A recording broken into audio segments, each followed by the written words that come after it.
about my troubles with the kitchen sink.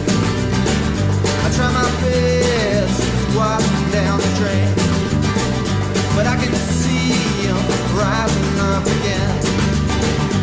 Hung over and over again.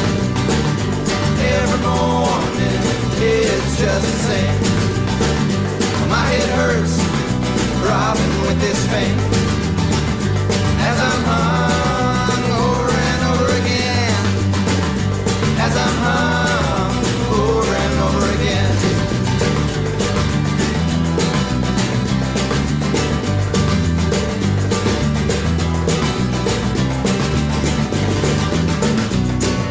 I'm falling off that wagon, 'cause the road was a little rough. Feeling down, it's a drag, man, and I just can't seem to get enough. And I swore I'd never drink again, but then I saw her standing next to him. On my knees I fall into the ground. So adios, won't be seeing you around. Hung over and over again. Every morning it's just the same. My head hurts, throbbing with this pain, as I'm hung over and over again. As I'm hung over and over again. Get ready, modelers. It's time for the one, the only ChadLee Show's After Hours RC Podcast. Your hosts, the outlaws of scale modeling and possibly model aviation all together, Chad Osmus and Lee Watkins. I'm falling off that wagon, 'cause the road was a little rough. Feeling down, it's a drag, man, and I just can't seem to get enough. Hung over and over again. Every morning it's just the same. My head hurts, throbbing with this pain, as I'm hung over and over again. As I'm hung over and over again. As I'm hung over and over again.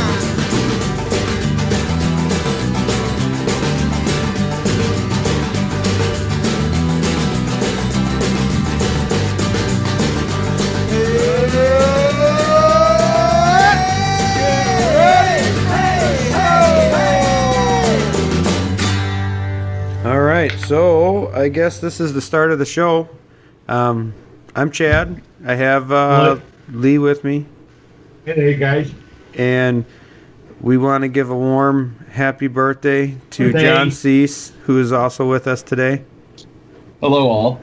It's amazing that he was willing to take time out of his birthday to talk right. with us on the ChadLee Show. We appreciate that, buddy. Yeah, you're welcome. You know what we need to get for the shows this year, Lee? We need Birthday to get cake? No, we need to get one of those things that you spin around, the noisemaker for John Cease's okay. birthday, little kazoos, the things that spin out, you know what I'm saying? Party hats and everything else. Yeah. That doesn't sound annoying at all. Okay.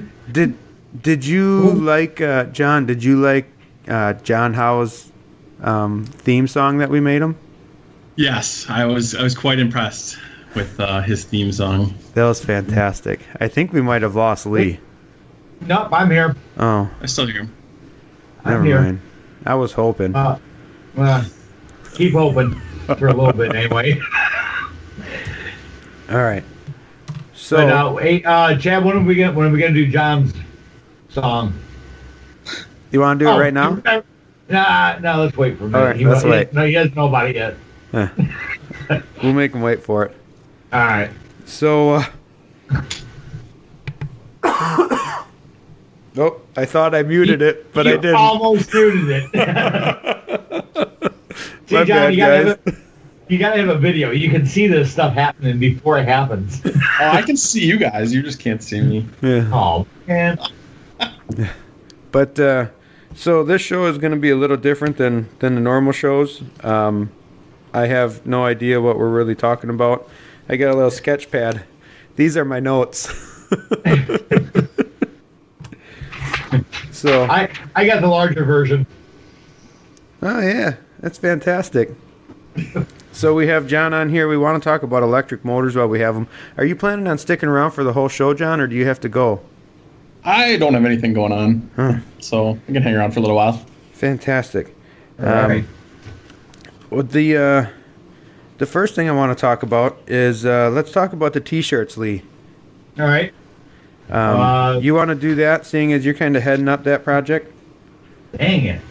All right. As everybody knows, we got the shirts finally designed. I actually got the proof T-shirt yesterday, and everything is looking good. There may be one or two more names going on the front before the final order goes through, but as of right now, that's the way it's standing. So we're going to run the pre-order sale until March 10th. And that way we get them ordered, and we should have them in by the time we go to Toledo. So if anybody's going to Toledo and wants to order one, we can actually hand deliver it to you while we're there. So just keep that in mind. March 10th is the cutoff date, and we'll go from there. As of right now, it'll be $20, and we'll get that. After the pre-order, we will go to basically $20 plus actual shipping. So, and it's going to actually be the proceeds are actually going to be helping out with the equipment for the shows and trophies that we're going to be handing out and stuff like that. And they're not just going to be participation awards either. They're going to be trophies. Not participation awards? Well, we might have a golden toilet or something in there. You never know. How's John going to get one? Oh, I'm not talking about you. I'm talking about John Howe. Oh, okay. You got to be clear. Man. I'm sure we can find him a jar of sherry somewhere. His wife Debbie posted on Facebook something about, in one word, what do you think of when you think of me, or something like that? And I put the cherry emoji. Nice. So, but yeah. Back to the T-shirts. For the ordering information, just go ahead and message us on our Facebook page. Send us your email address and whatnot, and we can get you going on that. So yeah, you're doing what, PayPal, correct? Correct. Yeah. So just send in your email, and we'll send you an invoice, and we'll get you taken care of. Did you order one, John? Not yet. What the hell, I've man? kind of been slacking on that. Yeah. See, I gotta get on the list. the reason we're doing the pre-order, and I'll be perfectly honest with everybody, we're buying like $700 worth of shirts, and we're hoping we can pre-order enough so Lee and I don't have to come up with $350 each. Yeah. That's the whole goal of the pre-order thing. So There you please go. pre-order a shirt and help bear some of the load so Lee and I don't have to. That's right. We're All not right. shy about it. Yeah, So, yeah. Well, like we said, we'll tell you the way it is. That's right. The other thing I want to talk about, Rotor Ron. So you guys know I'm building this RC Outlaw car thing. And while I was getting a motor for it, I saw that this Rotor Ron, it's rotorron.com. He's got a Facebook page and stuff, but he sells batteries too. Excuse me. And I ordered Make some sure of you hit them. the right button. He got it. Yeah, I'm getting over a cold. It's terrible. The other day was really bad, but so I ordered some of these batteries. They're lipo batteries. They're the car batteries. Who are you talking to, Lee? My girlfriend walked in the house here. Did you just say I love you to me? Yes, I did. Man, that's fantastic. I was hoping you weren't looking at John or something.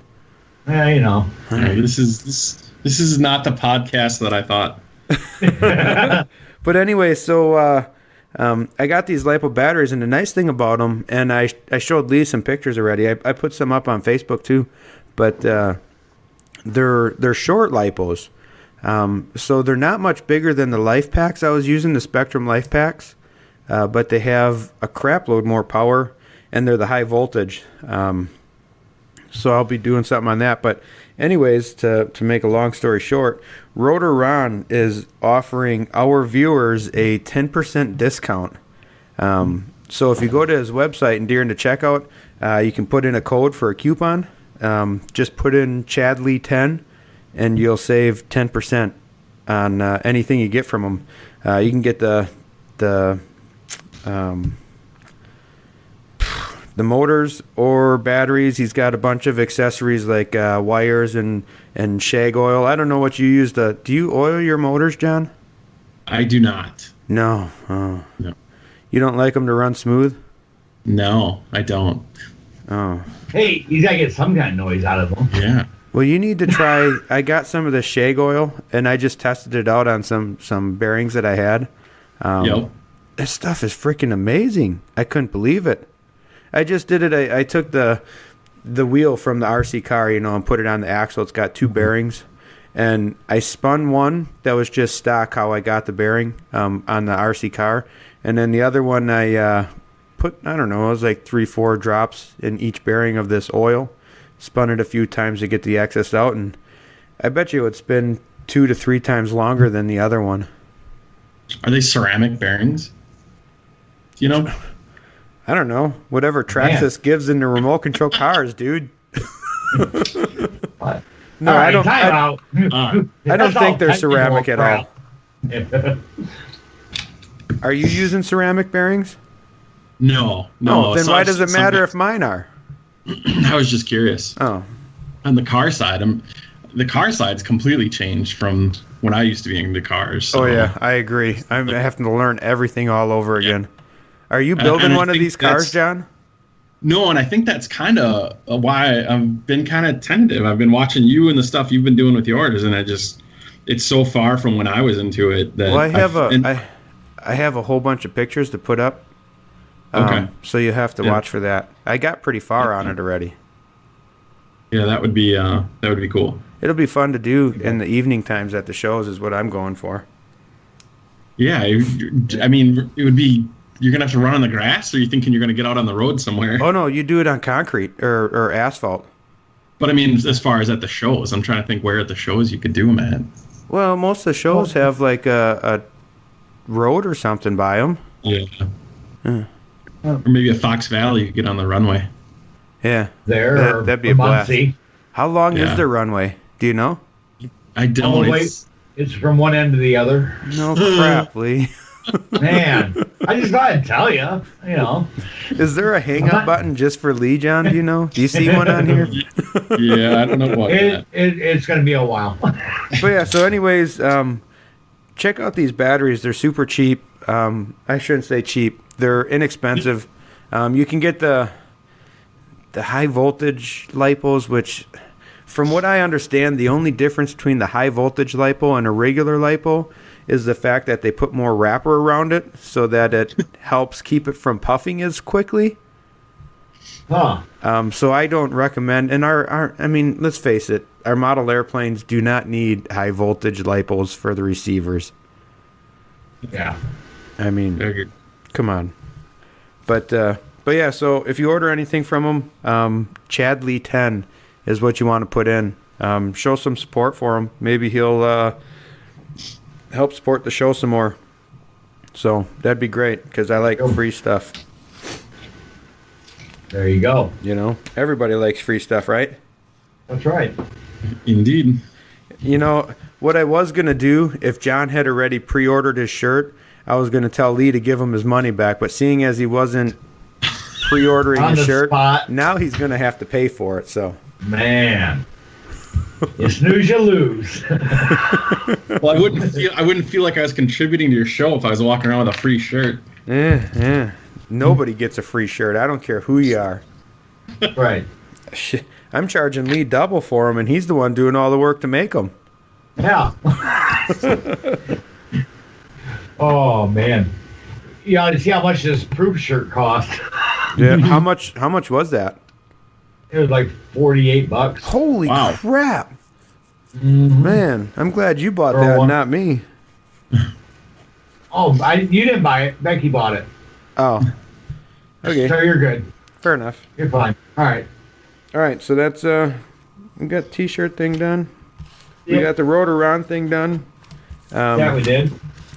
You know, we're starting to get quite a few companies actually that are starting to throw some support into the ChadLee show, and I don't know what Lee all talked about with the shirts, but we have all the people who have supported us on the shirt. That's the idea. So, which there have been a few additions since Lee put up the picture. Yep. One of them, who just added? Dynamic balsa. Yep, Dynamic Balsa. They're helping us out now. Yep. National Balsa. Yep. That's gonna be the other one on there. I wasn't sure if there was another one that's come through yet or not, so Yeah.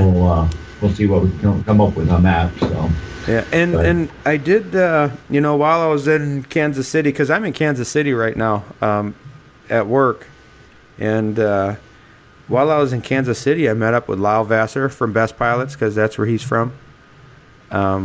We went to have some ribs that were cooked very good, not overdone and falling off the bone, but, actually cooked how they should be. And it's funny because Jeremy's from Missouri too, and I'm in Missouri, and the ribs are still cooked the way they should be, not the way Jeremy does it, but that's neither here nor there. But during the visit, I'm trying to work out a deal so that I can get you guys a pilot that we're going to give away. So hopefully in a few weeks, I'll be able to work something out. Lee and I'll be able to work something out with Lyle and Best Pilots, and we can do a pilot giveaway or something. yep, So it's John definitely working out. John would probably like to have one of Lyle's pilots, because I'm pretty sure he buys all his pilots from Best Pilots, don't you? I do. Yep. Yeah. Lyle makes great stuff. Yeah. He does. He So- does. Yeah, Matter of fact, he's- you got one you just put in your zero, didn't you? Yep. There you- My zero's done, and he's got a best pilot. There Yeah. you go. So there we go. Make sure you support Best Pilots too. All right, so let's. I was gonna talk about the Solartex thing first, but I think what we'll do is we'll talk about the electrics, giant scale electrics, because we have John Cease, the master. The expert. Lee and I sat down and we thought we need to talk about electric airplanes, but we know nothing about them. So That's right. what Learn better us, to John. do than to call John Cease up and say, hey, we need you to come on the show so you can make it seem like we know what we're doing.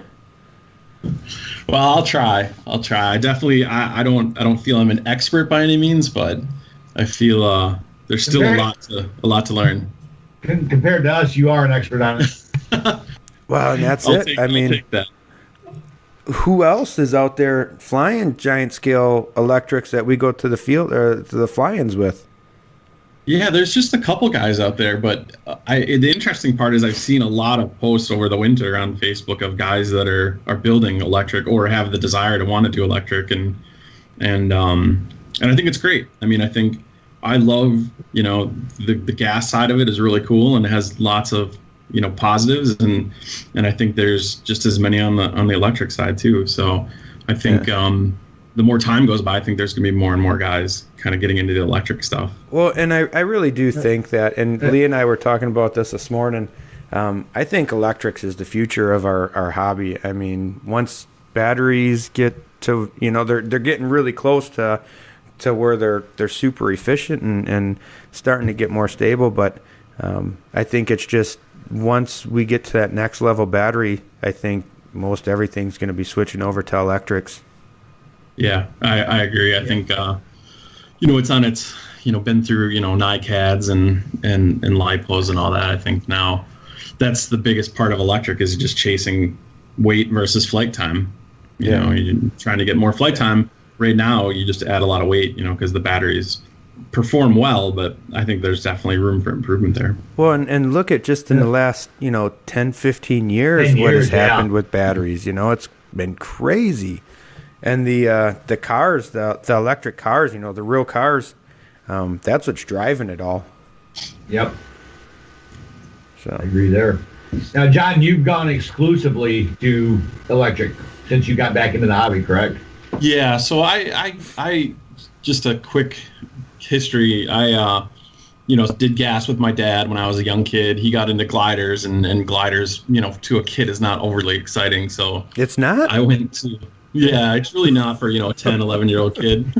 Sit out in a sod farm, and watch dad just cruise around. But so I got into cars at that point and did cars for a while, and then did that for a couple of years and got out of everything, went to college and all that kind of stuff, and just got a tower flyer and grabbed the first ready-to-fly plane for $100. It was like a little Albatross or something, and flew that around for a while. And then we went to a few shows, went to Fond du Lac, and I think, Lee, that's when I started. I was talking to you before I really even started any projects. And I think you was starting to work on your Stuka, I think. Yeah, I think I was getting into building again, and I had to make a decision, I didn't want to do gas and electric. I had a few electric planes at that point and was looking at a couple guys that were doing giant scale electric stuff, and just decided that, I'm going to go that direction, and I didn't want to, have a gas plane that was, I had to maintain and do all that work, and then also have electric planes too. So I just went completely electric,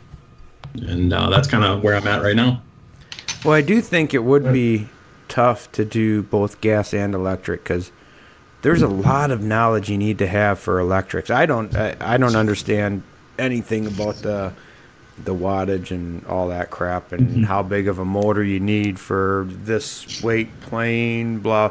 I go to the rim fires or E-flights, and it's a 1.2 equivalent that I can understand. Yeah. And I'm the opposite. I don't have any of the gas knowledge, so I'm looking at things like just weight and prop size and things like that. That's from the electric side. That's what I'm looking for. So, when you get into say, when you see a plane, right, and a lot of the planes, especially the giant scale planes, they don't give you anything for if you want to do it electric for the most part. I'm sure they're getting a lot better about it. But when you go into say your Stuka, for example, when you decided I want to build this Stuka, how do you go about figuring out what motor you need, what batteries you need, how many cells, how many milliamps, stuff like that? Sure. Controls and all that kind of stuff, yeah. Yeah, so I kind of start with, it's all research up front. So, I look to see, has anyone done what I'm trying to do before to get any kind of information from? And, that will get me kind of a baseline to know kind of what I'm looking at as far as like motor size and things like that. If nobody's done it and you're the first, person to kind of do it, it's, you're looking at, you take your overall weight of what you estimate your plane's going to be. From there, there's kind of on the electric side, they give you kind of this, 100 watts per pound will get you kind of a decent flying scale plane. You get closer to 150 or per watt, 150 watts per pound, you get more into a performance plane. 200 watts per pound, you're talking like a 3D plane. So it's a hard thing because you kind of have to take what your estimated weight's going to be before you even get done, and then kind of go backwards from there, to kind of figure out what your goal is. And there's programs out there that help you. eCalc is one that's on Castle Creation's website. You can kind of put in a weight and start kind of gauging kind of prop size, different motors, things like that, to kind of get you to kind of that weight per pound or watt per pound that you're looking for. Then from there, I mean, it's convenience. It's trying to figure out where battery placement's going to go.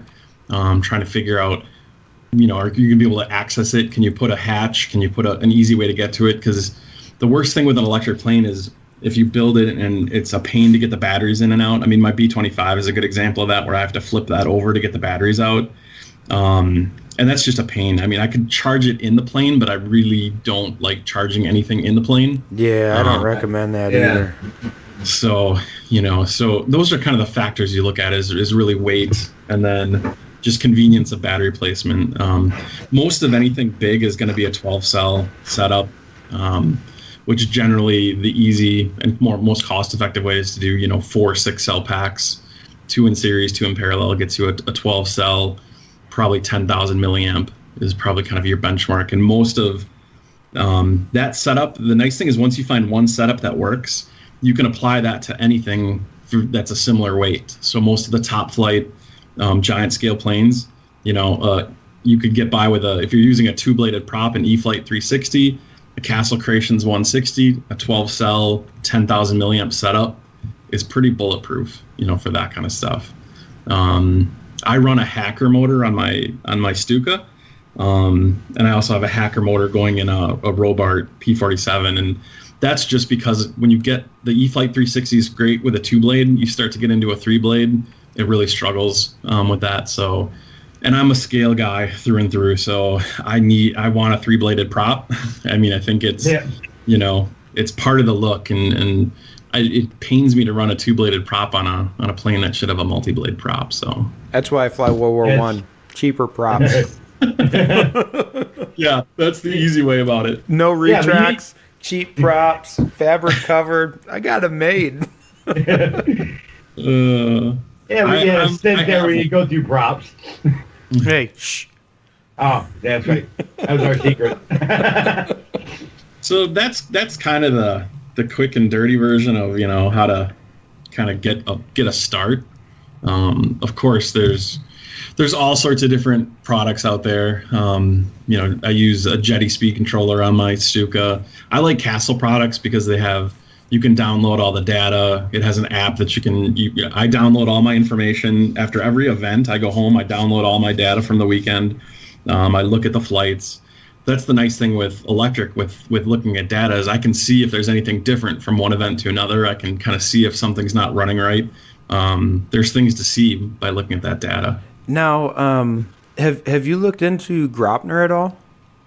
A little bit, nothing super serious. Well, and the only reason I bring that up is with the RC cars, I'm looking at getting a radio, obviously, because I'm not going to use my 20-channel Spectrum for a surface remote control car. But I've been looking at Grapner, and they have where from the Grapner radio you can program through, if you have their ESC.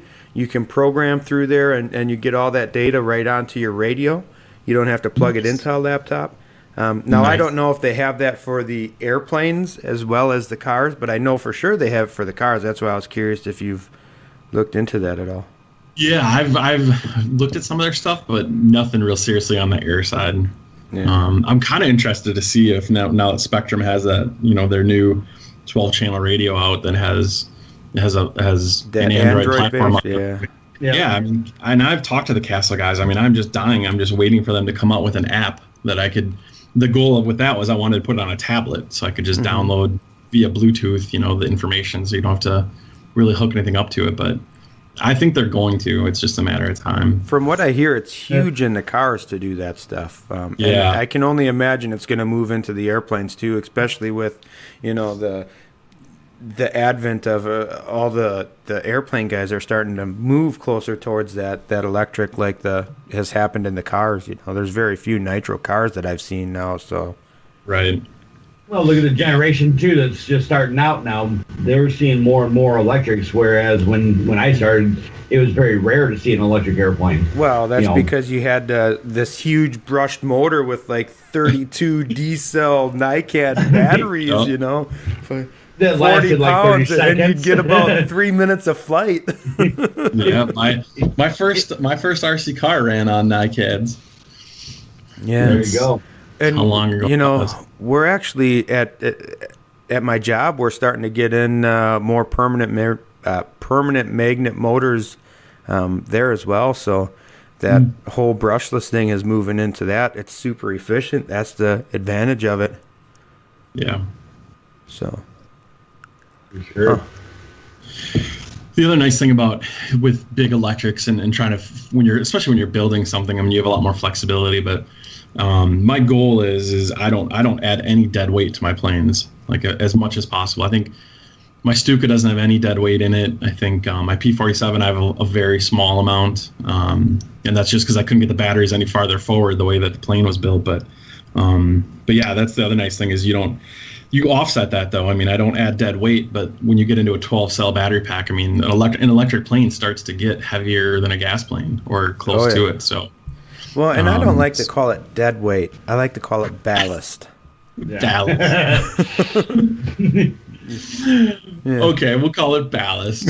I don't know. I'll have to remember that one. That's one of my big pet peeves, and I'm sure you listen to the show, I know, so you've probably heard me say it already, but the whole, put a bigger motor in it because you need the weight anyways. Well, sometimes you can get by lighter if you put in a light motor and you strategically place the weight out as far as possible, you know? You got it. I'm sure that happens in the electric where they say, just throw more battery in it because you need weight anyways. Well, how about you throw, half a pound of lead all the way at the front of the cowl versus a pound of battery at the firewall? Right. Mm-hmm. Yeah, that's definitely as one thing I'm learning as I'm building and I'm, getting input from people is try to build as light as possible. It's easy, especially, when you're doing scale details and all that kind of stuff, it's easy to go overboard and end up with a real heavy plane. And I'm guilty of it on a lot of regards of kind of overbuilding something or over constructing something. Yeah, I'm right there with you. I don't know. From what I've seen, your planes seem to fly like they're light. So I mean, oh, thank you. Maybe it's just the piloting, but I couldn't imagine that. So I'm guessing that they probably aren't as heavy as you think they are. You got helium bags in there. Yeah. Is that what that big tank is in the back of your RV? Yeah, that's my helium tank. You got it. Now, on average, John, what on your giant scale stuff for a battery setup? What does something like that usually run you just for one set of batteries for an airplane? So me and Mark Johnson, who I fly with a lot, who's doing a lot of electric stuff too. We kind of went back and forth. So I'm brand loyal to Thunder Power batteries. They are more expensive. I only buy them when they have promotional deals, like holiday deals, where it's like 30% off your whole order and stuff like that. But I bought one of their packs early on, and I just stuck with it. I mean, it has good performance. I've only puffed one battery in all my flying and all the things that I do. And that could just be that I take care of it a certain way. Maybe I've just been lucky, but Mark actually flew one of my batteries in one of his planes back to back with a Hobby King battery, and he said he noticed a difference right away. And when we took it out and we compared them, it wasn't as hot. He felt it had more power. Now, again, that could all be just in our minds, but I kind of think lipos are along the ways of like flat panel TVs. There's only so many people that make them. Everyone brands them differently and wraps them differently. But I think there are different levels of lipos of, certain grades and things like that. And that's just so, from a 12-cell battery perspective, buying 4 6-cell packs, I'm probably at $150 maybe for 4 batteries. But again, I'm still using the same packs that I've used for 6 seasons, never changed. So, well, and I mean, when you think about, you're flying like a 50cc plane. You have $120 in batteries. What's the motor run you? E-Flight 360. What's that, like $300 or something like that? So now you're 450, and then speed controller. So I mean, something like that. That's not a whole lot different than a 50cc gas engine. Yeah. By the time you buy fuel tank and fuel line and all that stuff too, 5 gallons of fuel. Yep. and a battery for ignition and whatnot. I mean, so yeah, so and that's the advantage. So it's starting to get to pretty much the same cost.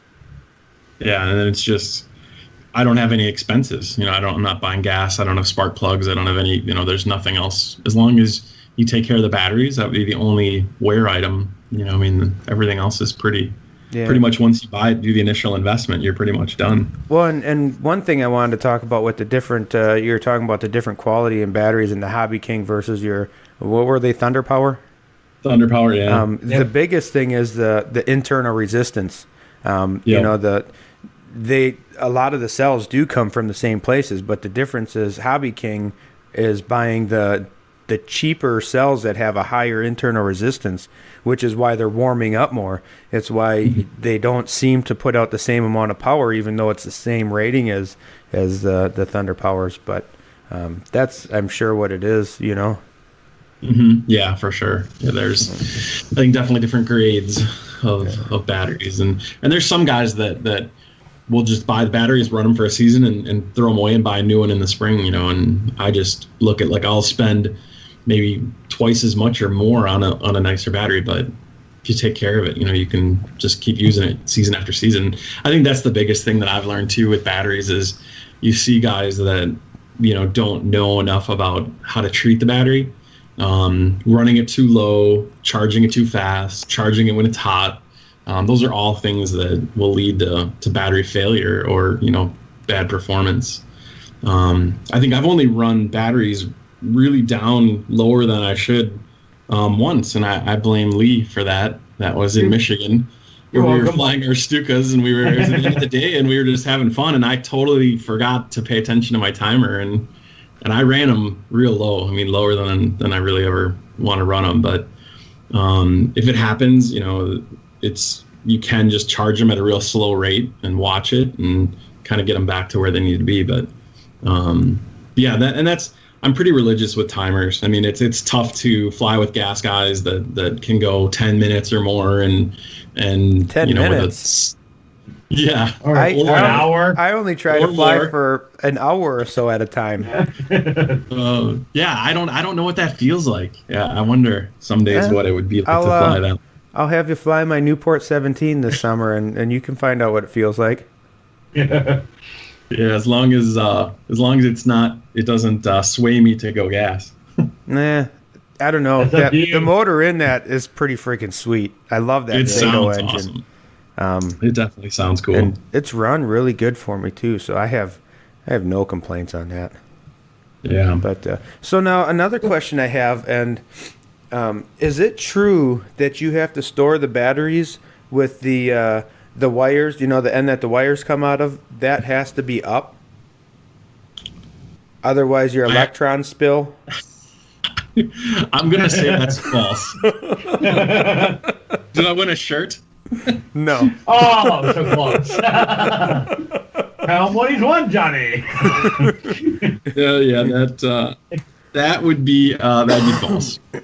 Yeah, there was one time we were out at a fly-in, and this was when I was working with Balls USA, and Dave Lewis was out there with us, and somebody comes walking by with an electric airplane, and they're holding it above, trying to walk through the crowd, and Dave yells out to him, he's like, oh, and the guy stops, and Dave goes, "You're spilling your electrons." And the guy got so pissed off about it, it was funny. Yeah, I definitely do appreciate the ribbing. I get it quite a bit, even from you guys. No, not well, us. now it's all in fun from us, at least. For sure. Yeah, I think that's the difference. I think there's guys that do it in fun, and people that I've really gotten to know at these fly-ins, and I think it's great, but they appreciate what I'm trying to do as well. I think there are a few diehard people that and I've heard it. I've heard people say, like, I have no business being at certain places, with an electric plane. Well, I think that's ridiculous. I hear that all the time myself. They just don't want you there is all. It doesn't matter what plane you bring. I hear you. And I guess that's why, Chad, you've seen me post stuff on Facebook. Sometimes I get a little fired up when people it's just the bickering, whether it's the spectrum from Taba Battle or gas or electric or foam or glass or balsa or whatever. I'm think not going to lie. Hobby, sometimes I like to just sit back and I'm just going to keep talking over John. I don't care. Yeah. Sometimes I like to just sit back. Don't worry about it. I like to stir the pot and then watch it just fester into this massive thing on Facebook. It's so much fun. I was doing it the other morning, or was it this morning? I don't know. This morning. Yeah, this morning I did that with a completely non-RC related post, but it was a blast. That's my enjoyment in the mornings while I'm waiting to go to work. That's because you're that guy. He is that. Yeah. So, I don't know. I think a lot of the people that make fun of you or give you a hard time, or not just you, but any of the electric guys, especially the giant scale electric guys, I think a lot of it comes into they don't completely understand it. And honestly, I think some of them are a little jealous about it. That because it takes a lot more smarts, I think, to do the electric stuff and figure all that out than to just bolt a big gas engine on it and give her a go, There he is. There, maybe. I was wondering if either one of you were there. No, you left. We were still here. Yeah. Me and Lee were still there. Oh. Well, did you hear anything I just said? Hell no. I mean, heck no. Man. You know what? You said you were that guy, and then it just disconnected you. Yeah. Huh. Well, that's that wonderful motel internet, I guess. I rambled on, and I didn't even know you guys were gone. I guess your you will have to listen to the show. No, I just said that I think a lot of the guys are that give the electric people a hard time. I think a lot of them are just jealous and they don't completely understand it, because I think the electric side of things takes a lot more knowledge than say just bolting a big gas engine to the front and giving her a go. Yeah. Yeah, and it's funny because I look at, and it's just because of my lack of knowledge of gas, but when I see guys struggling, and trying to keep them running or starting them and all that, it just seems like there's so much more to it, because it's different for me. I don't know anything really about it other than the few guys that I fly with, just asking them questions to understand it more. Well, I'll be perfectly honest with you. The guys that I see having issues with gas engines, they're either buying the cheapest gas engines they can find, which I'm sure the cheapest electric motors are going to give you a hard time too. And the other thing is, a lot of the guys, and Lee has been culprit of this too, and I've yelled at them, is they try to stay so scale with the openings and stuff like that they're overheating and they're getting a lot of issues from that way. Sometimes you just need to deviate from scale a bit so that you can open it up and let the engine breathe properly. It's not like you have a radiator like the real Spitfire had. You know what I'm saying? Yeah. Yeah. Definitely. And that's where the electrics give you a huge advantage. You got so many different options you can do because of the size, and you don't need the cooling as much. I know they still need some cooling, right? Yeah, for sure. But it depends on how much you're pushing it. Yeah, I mean, not near as much as a gas engine. No, yeah, not at all. Yeah. So, I mean, there's a lot more. I mean, look at Lee's P39. It'd be way easier to do that electric, and you wouldn't have to come up with some stupid gear drive that I don't know. That's right. Yeah, isn't that? I think that don't they build that plan around an electric motor? Yeah, that's designed around a Hacker 200, A200. Yeah, not for Lee though. Heaven forbid Lee do something easy. Hell no. We can't go that route. It would have flown 2 seasons ago if he would have just put an electric motor in it. Yeah, it would have. It would have. I'll give you that. We're getting there, though. Yeah. Hopefully this year. I mean, granted, I did hear that last year too, but hopefully this year. It's going to be this year, if not next year. But no, we are shooting for this year. So we're kind of in the home stretch on it. We hope. So what's your next build going to be, John? I have a couple things going on. I think so I have a Robart P47, another ARF that is I'm talking about an actual build from build? Yeah. Yeah, so I have a Stinson Reliant, a top flight that's kind of just all in. It's all framed up. It just needs to be covered. I've always wanted to build one of those. It's cool. It's tedious and long. So it's probably I'll probably work on that over the summer. It probably won't be done till next season. And then a Zeroli Skyraider is All right. something I've always wanted to do. That's about half framed up right now. I've never been a big fan of the Skyraider for some reason. Yeah, there's a love-hate thing. There's guys that love him and guys that hate him. I don't know. It's kind of like Stuka, though. Yeah, it's something about like the cowl doesn't look right with the fuselage, and I mean it looks like this massive fuselage with this little bitty wing. Mm-hmm. I don't know. I kind of have a thing for some ugliness, and I know you guys do too. But does your wife listen to this show? She will, I'm sure. Hi, Heather.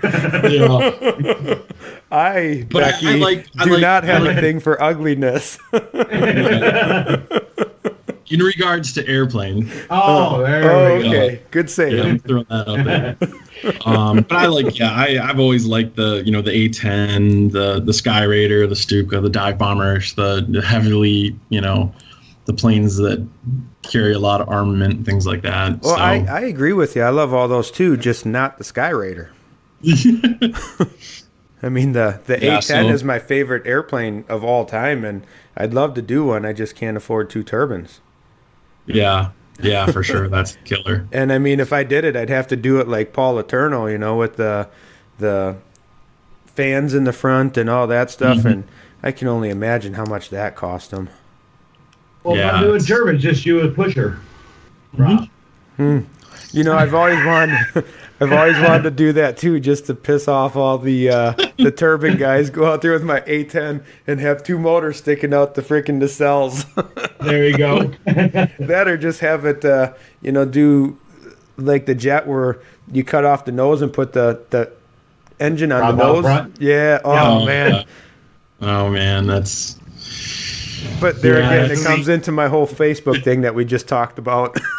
Yep. I want to be that guy. And I still have a D8 that I still have in the box that I haven't touched yet. That at some point I want to do. And that'll be quarter scale too. one. Yeah. Yep. Yeah. Yeah, I can. If you want, I can give you some tips on making that a lot lighter. They sheet the wing. Yep. Don't sheet the wing. Just add a couple extra ribs in. Okay. And then do fabric over the wing. Right. 90% of the people will never notice, and you'll get a crap load lighter airplane. And the advantage is, unlike the D8, the wings, all the weight is in the wing because of the sheeting, and it brings your CG so high. And that's why a lot of the people have issues. You got to keep the CG lower into the fuselage. You know what I'm saying? Okay. Yep. Yeah, that's a great idea. Matter of fact, who's the guy that flies around with Glenn Torrance? Do you guys know that group at all? Glenn Torrance and them? No, not specifically. I know who Glenn is, but I don't know anyone he flies with. There's one guy that flies around with Glenn Torrance. Over in that area, and he's got a 3rd scale one, but that's what he did. He didn't sheet it at all, and it's the best flying 3rd scale D8 that I've seen. I think his name's Kenny or something. He used to have a dog. His dog just died a year or 2 back, I think. But yeah, he's a great guy. Yeah, definitely. I think that's a great idea. If you ever went to Rhinebeck, you know who I was talking about. He has a green one. It's got 2 red crosses, and I mean, he flies the crap out of it. Nice. But anyways, that's here nor there. Balsa USA is designing a 3rd scale one. Ask me how I know. But I had suggested that they do that with theirs too, to try and keep the CG down. And I know Lee and I have talked about this while we're still with Balsa USA, but yeah, so I don't know if they're still going to continue. I'm sure they're still going to continue doing it, but I don't know if they're going to continue doing what I had suggested for the stuff, which I tend to think that they will, just because I've seen a lot of the other things that they've been doing lately that is going on with along the lines of what I had laid out also while I was there. So Look forward to seeing that. So, There you go. what else? Electric wise, what do you do with say your hatches to get the batteries out? What have you found on these airplanes that still keep that scale look but allow for easy access to get your batteries in and out for charging? Yeah, most of it is like, it's like my P47 and my Stuka is just a hatch right on the top. Drop the batteries in right in the center where they need to be. And the Zero is probably the most difficult one because there really isn't that much nose on it before you get to the firewall from the end of the canopy. So I actually ended up making a kind of a door on the side and tried to use at least some of the panel lines that were there. But yeah, usually I try to get to a point where I can get a hatch in somewhere, and either just using magnets or the little spring-loaded tab kind of releases to try to be able to get the batteries in and out. The Mustang was probably the easiest one, just because it had such a long nose. You could have a long hatch across the top of it, and depending on how big your hatch is and what you're cutting into, and basically just trying to shore up some strength on the side if you're cutting a lot of material off the top. But things like Top Flight, like the new P47, they're all kind of building those hatches in. So that makes life easier if you're buying one of those. I notice a lot of companies are starting to do that. Hangar 9 is too, yeah. Well, and plain and simply because, like I said earlier, I think that's the way the hobby's going is towards the electric side of things. There's a lot of clubs out there that all you can fly are electric now because of the noise restrictions and stuff. Yep. Yeah, or different times. Gas is usually later in the day, and if even some of the clubs around here, if you're flying electric, you can fly a lot earlier. You're at like the Madison, Wisconsin area? Yeah, I'm in Delavan, down by Lake Geneva. So I fly. We have a local club down here that's in the Janesville area. That's real small field, small group of guys. So I'll fly like small to medium stuff there, and then I'm a member at Fond du Lac. So if I'm flying anything big, I just drive up there for the afternoon and fly out of there. I do hang out with the Madison guys and fly at their field periodically too. So. Now, when you're actually flying, John, how far are you running your batteries down percent-wise? Safe level. Yeah, I'm like 3.7, out of a 4.2 pack. That's 6-minute flight, 7-minute flight. If you're not pushing it, that's the other thing with electric. You really notice the difference if you're not on it all the time. You can really extend a flight. If you're kind of taking care of it. But if you're on it all the time, it'll eat up much faster. But yeah, I try to stick to like that 3.7 range. As far as before I get anything lower than that, that's kind of where I usually end up. So you're shut up, Lee. I'm talking first. I started first. Okay, whatever. Go ahead. All right. So that means you'd have to throttle down to conserve power. Right. What do you mean throttle down? Well, I know there's a lot of people that don't do that. Are you talking when you flip the toggle switch back for landing? Well, yeah, it's the noise reduction. Oh, okay. Yeah, that one. Yes. It's super deceiving, though. I think I noticed a lot, Lee, when you and I fly together, and there was a point where you were like, I'm wide open, and I look down, and I'm like at half, and I felt like I was going slow. So it's real deceiving with electric because you can't hear it. That could have been my cowl, too. Holding my throttle shut. Yeah. Maybe it was the wheel pant that was split open, acting as an air brake. That could have been. Well, maybe Lee's Stuka is not the best example, but there's other guys I've flown with that you feel like you're going slower than they are, just because you don't have the noise. It's real deceiving. Huh. Yeah. Plus, you're torquing up instantly. Mm-hmm. Yep. So. Yeah, I noticed the first time I actually flew a big gas plane, how different it felt. Just on and off the throttle. Well, you don't have that instant power, Yeah. Electric motors, crazy amounts of power on them suckers. Well, that's what's scary about them, too. It can be sitting there, prop not moving at all, and next thing you know, that thing's running wide open and chopping into people. Well, hold on a second. Let me Let me do something here real quick. You know what that means. It's time for a safety tip from the ChadLee Show. Today's safety tip will be on throttle holds with an electric motor. I don't know about you, John, but when, I've had some smaller electrics like 0.6 size, like the big sticks, you know what I'm talking about? Yep. And there was one time I bumped my throttle by accident, and that sucker took off. And I found out that my thigh could not stop the prop. Ouch. But anyways, after that, I put a throttle hold on all my electrics for that exact reason, and I've actually started putting it on some of my gas engines too. What do you use for safety precautions when you're setting stuff up, like in your workshop or any of that kind of stuff for safety?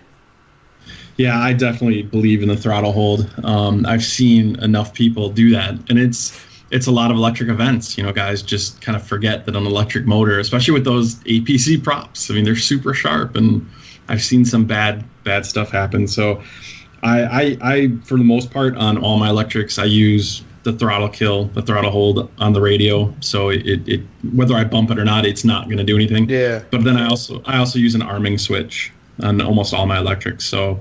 Right. So I have an arming switch, and between the arming switch and the throttle, it's kind of 2 steps of safety to make sure that nothing's going to happen until I get to the flight line and I'm ready to go. Then it's basically arming with the switch and then arming on the radio. Now, your arming switches, is that just like the Dean's plug that you plug in to complete the circuit? Exactly. So there's a couple different ones I'll use those. Kind of the Anderson power pole or Dean's plugs type for smaller, 8 cells and under type stuff. Above 8 cells, I'm using an Emotech magnetic switch, just because it holds the higher amps and the power. So it's basically just a magnetic switch that when you pull it, it arms it. You plug it in, it breaks the connection. Okay. And I get those from the place in Florida that sells jetty stuff. I can't think of the name right now. Bob's Hobby Center? No. No? Oh, is it that one place in Florida? Esprit model. Esprit, I think it is. Oh. Yeah. Okay. Oh, So, that's yeah, right. Bob's I Hobby try to- Center is the Booma RC. Yeah. Yeah. Very good. Yeah, so I figure with, two steps of safety, it'd be pretty hard for me to put myself in a situation to hurt myself or somebody else. Have you ever seen the Emotech guys fly their stuff? I haven't. You've never gone to Joan All or anything? No, we always go to E-Week in September. Oh, all the cool people go to Joan All. I have not been to Jonal. But not yet. It's on the list. I definitely like to get there. They got some crazy. They're the ones that have. Did you see, Lee, the 3D plane that they had where they had the thrust, where they variable thrust. Yeah. Yeah, they had the helicopter rotor head basically on Yep. the 3D plane, and they could put it in reverse, and it was pretty sweet. Yeah. That is really cool. Yeah. Definitely didn't see that. So, yeah, well, all the cool people go to Joan All. Right. Are you guys going again? I'll tell you, to be perfectly honest with you, I don't care for Joan All. I think cool, it's though. well, no, I think it's something that everybody should go to and experience once. But the thing is, I like the Warbird and Classic events, and at Joan All, there's a lot of the 3D stuff and stuff like that. And I don't know, it's just it's not my thing. I don't find it as enjoyable as say like the Goshen event or Windy City. I mean, Windy City is my favorite one of the Alliance groups. But yeah, I'd rather go. If I had to choose between Joan All and one of those, I would go to one of those. Yeah. Now, after being there, but there again, maybe it's the fact that I worked them every single time I went. Yeah, that's got to be a huge difference too. So. Yeah. I mean, last year was fun, but the nice part I was there. Yeah. The nice part about E-Week is just it's the same crowd. It's growing a little bit because the electric is getting more and more, but you can just walk up to the main line and fly, and there's no wait, there's no crowd. You know, it's a way laid back more event. So Well, it was that's cool not to how go it down is there at and Joe fly and not be crazy like Joe Knoll, but I want to get down there at least once. Yeah, I would go there once. Definitely take a friend with you because it gets boring if you don't have a buddy there with you. I know there's a lot of people there that you can talk to, but it's always nicer to have a buddy. And I think that's why last year was the most fun because I had somebody to fly with. Lee, granted, he put his plane in, on like the second day, but Hey, it worked. But yeah, It that was was fun. spectacular. And then I flew with Clint Troll, the guy who's building the Mean Green racing machine. You see how I segued into that, Lee? You got that in there, buddy. That was pretty nice. Now he's doing, and I've never been a big fan of not doing a scale color scheme on an airplane. I try to at least make it scale, and I tell people all the time, do something you enjoy, whether it's scale or not. Most of the people will never know if it's not scale. Well, he did a green D7 that we posted a few pictures of up. Did you see that, John? I didn't. Well, he did it. It's got invasion stripes. It's not that bad. No, it's He not. does have. He's got invasion stripes on it. Does he? Yeah. No, he doesn't. I'm gonna Yeah. look. But anyways, Look it up. I'm looking it up right now. But So why? anyways, it doesn't have it does have invasion strikes on the center section. There you go. Let me share this. Talk for a little bit, Lee. All right. Well, this is a perfect segue into the toolbox with Lee Watkins. Hold up. Hang on. Hold up. No, never mind. I closed that program. I was gonna do the thing for you, but yeah. Intro. Well, you can edit that in. Yeah. Lee, where you going? We're trying to do a show here.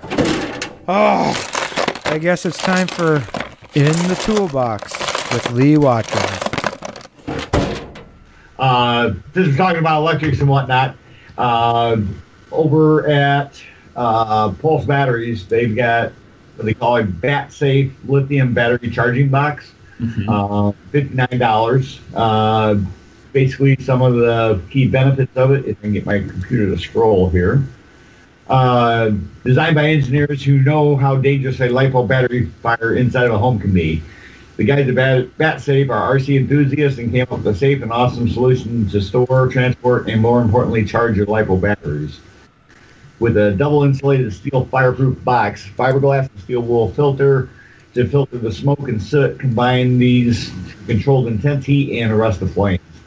I think it's very advisable to have something, either this or some kind of a lipo bag, charging bag or whatever. As we've seen this winter, we've seen several people that have had fires either in their house or in their workshops or what have you. So be safe when you're charging your stuff, and like I say, don't charge them in the planes. Take them out and put them in something like that. I'm sure you probably do something like that too, don't you, John? Yeah, I'm guilty if I'm outside, at an event or something, of just throwing it on the table and charging it. But if I'm inside or in my trailer, I usually use a lipo bag. I've seen the safe at a couple events, and it looks real nice, well constructed. There you go. I seen their video that they had in there. They threw a firework in there, and very minimal smoke came out of the thing, and then they shot off another firework outside of it, and it's amazing how much it actually contained. So I've seen a couple guys that had fires in their place and didn't necessarily burn the place down, but the soot and the smoke damage from them going off is horrendous. So, Yeah, there's been some scary stories this winter. yeah, some people got. Uh-oh. I guess I lost them guys.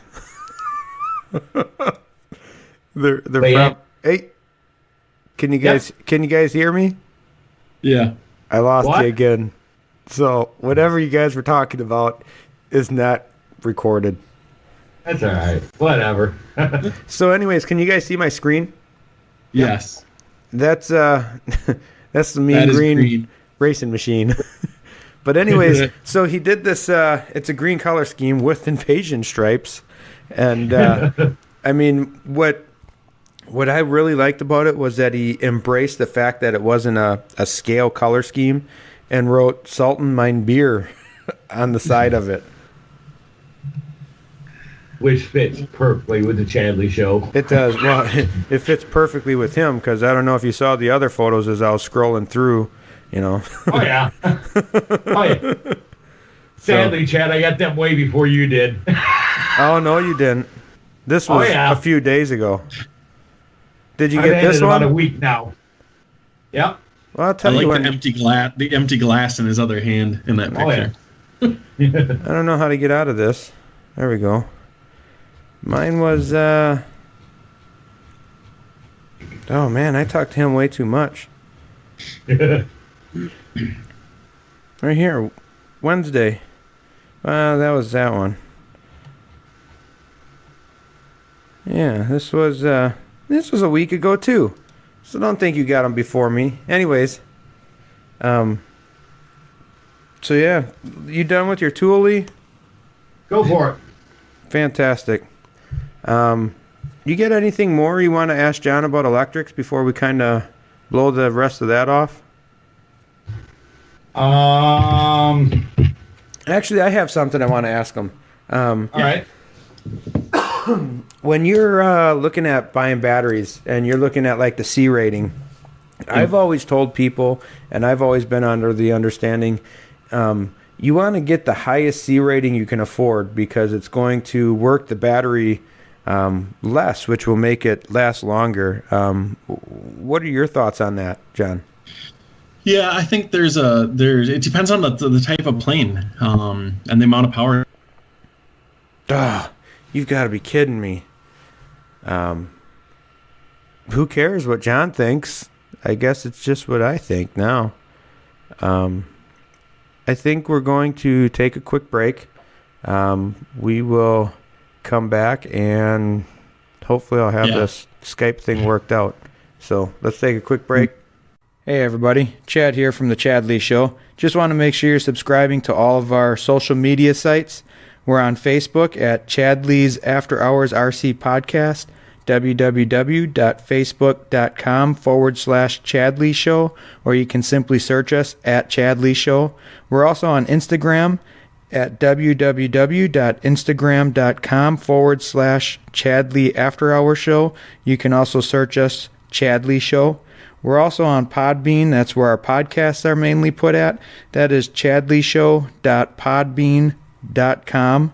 We're also on YouTube. We have a YouTube channel, ChadLee's After Hours RC Podcast. Make sure you subscribe to that to catch our latest how-to videos.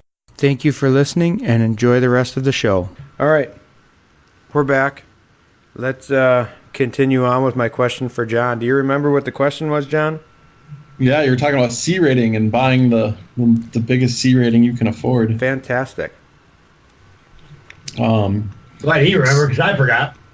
It was only 30 seconds ago, Lee. Well, that's all right. It's old age. Old age. Yeah, so as far as C rating, like I use like a 30C, and it does fine for my application. I mean, guys get into 40, 50, 60C batteries, but a lot of times it's, when you're using EDFs and jets that are dumping power really fast and in short 3-4 minute bursts and flights, then you definitely want to have a higher C rated battery. But for what I'm using for, a 30C battery has done well for me. So I could probably, if I'd spent more, could get a higher C rated battery. I just don't know. I haven't really researched it enough to know if it's going to do anything more beneficial to what I'm doing right now, which I don't have any kind of problems or issues with the setups that I'm running now that I probably would want to invest anything more in a higher C rated battery. Well, and if the life is lasting long, like the life of the battery, and that's always what I've heard was, the reason a lot of them puff is because you're pushing them to the limit all the time. And if you can buy something that you don't have to push to the limit, it's just going to last that much longer. You know, like your car engine, you can run it up to 7,000 RPM, but that don't mean if you constantly run it at 7,000 RPM, it's going to last as long as it possibly can. You know. Yeah, for sure. The other thing with lipos too to remember is that a lot of the damage comes, they're the most volatile when they're charged, when they're holding a full charge. So, I'm religious. If I'm not flying on a given day, I storage charge it. If as soon as an event's over, I storage charge all my batteries a lot of times before I even leave the field. Or what as soon as I get voltage home. do you storage charge them to? 3.8. And my charger's set to, it's 3.85 is what the charger shuts off at. And then the nice thing is it balances all the cells and everything. So, so I'm always at a comfortable, storage rate when I'm not using them. But a lot of guys charge them and they'll leave them for days or weeks. And that actually puts a lot of strain. And that's actually when they're the most volatile, is other than when charging them, but is leaving them when they're stored at a full charge. Things can go wrong if you have any kind of issues with your battery. So I storage charge. I think that's one of the bigger things that a lot of guys kind of forget to do or don't think about. So you're saying that I bought 70C batteries for my receiver. I'm probably not going to need all that? Probably not. Yeah. Unless you have a fire. Unless you're planning on dumping a lot of power real fast. Well, and I'll be honest with you. The only reason I got the 70C ones was because, for one, they're RC car batteries, so the C rating is crazy high on them to begin with. And that was the lowest C rating, really, that they had with the milliamps I was looking at, and they're still only $50 a piece. Yeah, it's not bad. Yeah, a car is a great example of having a high C, because, a heat's 4 minutes typically. You want to dump all that power in 4 minutes, so you want to have a high C rating. There you go. Makes sense. I bought I think I got what size did I get, Lee? Were they the 5,000s or something like that? 45 or 5,000, something like that. I got 3 of those to run my Newport 17, so I should be good to last a weekend. Yeah. Definitely. But Well, you seen, John, that we put the high voltage in the Stuka, right? I did. So I'm really curious to see, the results of that after you've, got a couple flights on it with the gyro and the high voltage setup. have you ever used the gyro? I haven't. The box gyros, like in the E-Flight stuff, like we fly those big carbon cubs that have gyros in them, but that's the only thing I've really done with a gyro. And even with that, we fly those things in crazy wind, and it makes a big difference. Oh yeah. Well, and yeah. But I haven't. We've been toying around with it, especially with Spectrum, and I think they kind of came out with that receiver that had one in it, but it was only like a 6-channel, so we kind of didn't worry about it or didn't think about it. But well, I tell you what, I've always wondered. I've had those. I've tested those, the Spectrum ones. Don't waste your money on it. Oh yeah, we kind of heard not bad, but just marginal results. So we were kind of waiting until the next thing came out, but. I use the Power Box Systems ones. I use those religiously. Just the iGyro? Yeah. They I work great. I could definitely see trying one of those out on something. And even at like Top Gun and that, the 2 big ones that I see are the iGyro and the Demon Cortex. Yep. So. Have you used the Cortex at all, or just the iGyro? I have not. No, I've just used iGyro, and I got used to the iGyro. I like it, so at that point, I don't see why I would try anything else unless Demon would say, "Here's the gyro. Try this and tell me what you think." Then I would try it, but to go out and buy it, the iGyros have been working great for me, so I would feel like I'd be possibly wasting my money if I don't like it as much, Yeah. I guess the one thing I never thought of was when you were doing the Stuka was that the actual speed of the servos. Of having to, get a fast servo.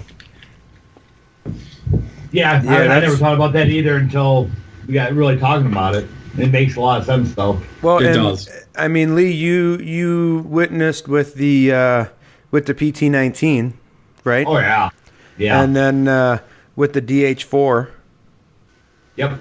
And then with my Newport 17. And my Newport 17, it works great. DH4, I could only have like 10% gain up because the servos were so slow. And same with the PT19. Now, the PT19 had that Spectrum AS3X one in that I didn't care for at all. Yeah. But now the Tri-Pacer that I had the slower servos in it, and I had the iGyro in that one. But I flew that one differently, and I think it was because of the slower servos I had to. And I had the gain turned up a lot, but I used it was kind of like a heading hold, but if I would move the stick, it would completely eliminate the gyro. You know what I'm saying? Yep. But yeah, I definitely with the faster servos is the way to go with the gyros. So Yeah, I'd have to up my servo game to a faster servo before I could go there. I'm still primarily using like 648s, high techs, and stuff like that. a 648, huh? What kind of specs are on the 648? I don't know, for speed? Yeah, well, anything. Yeah. I hope he's looking it up, right? I am. All right, fantastic. Let me know what you find. Yeah. Those would be fantastic to Uh-huh. have. I mean, I'm guessing it's similar to like a 645, only about 3 better, right? Yeah, so it'd be 645, right? Okay. I thought I said 645, and I was typing at the same time. That's fantastic. Uh, Sorry. Got me that one. Yeah. The DH4 had the 645s in it, and it didn't work out so hot. Too slow. Yeah, well, they're Yeah. like a 0.24 to 60 degrees.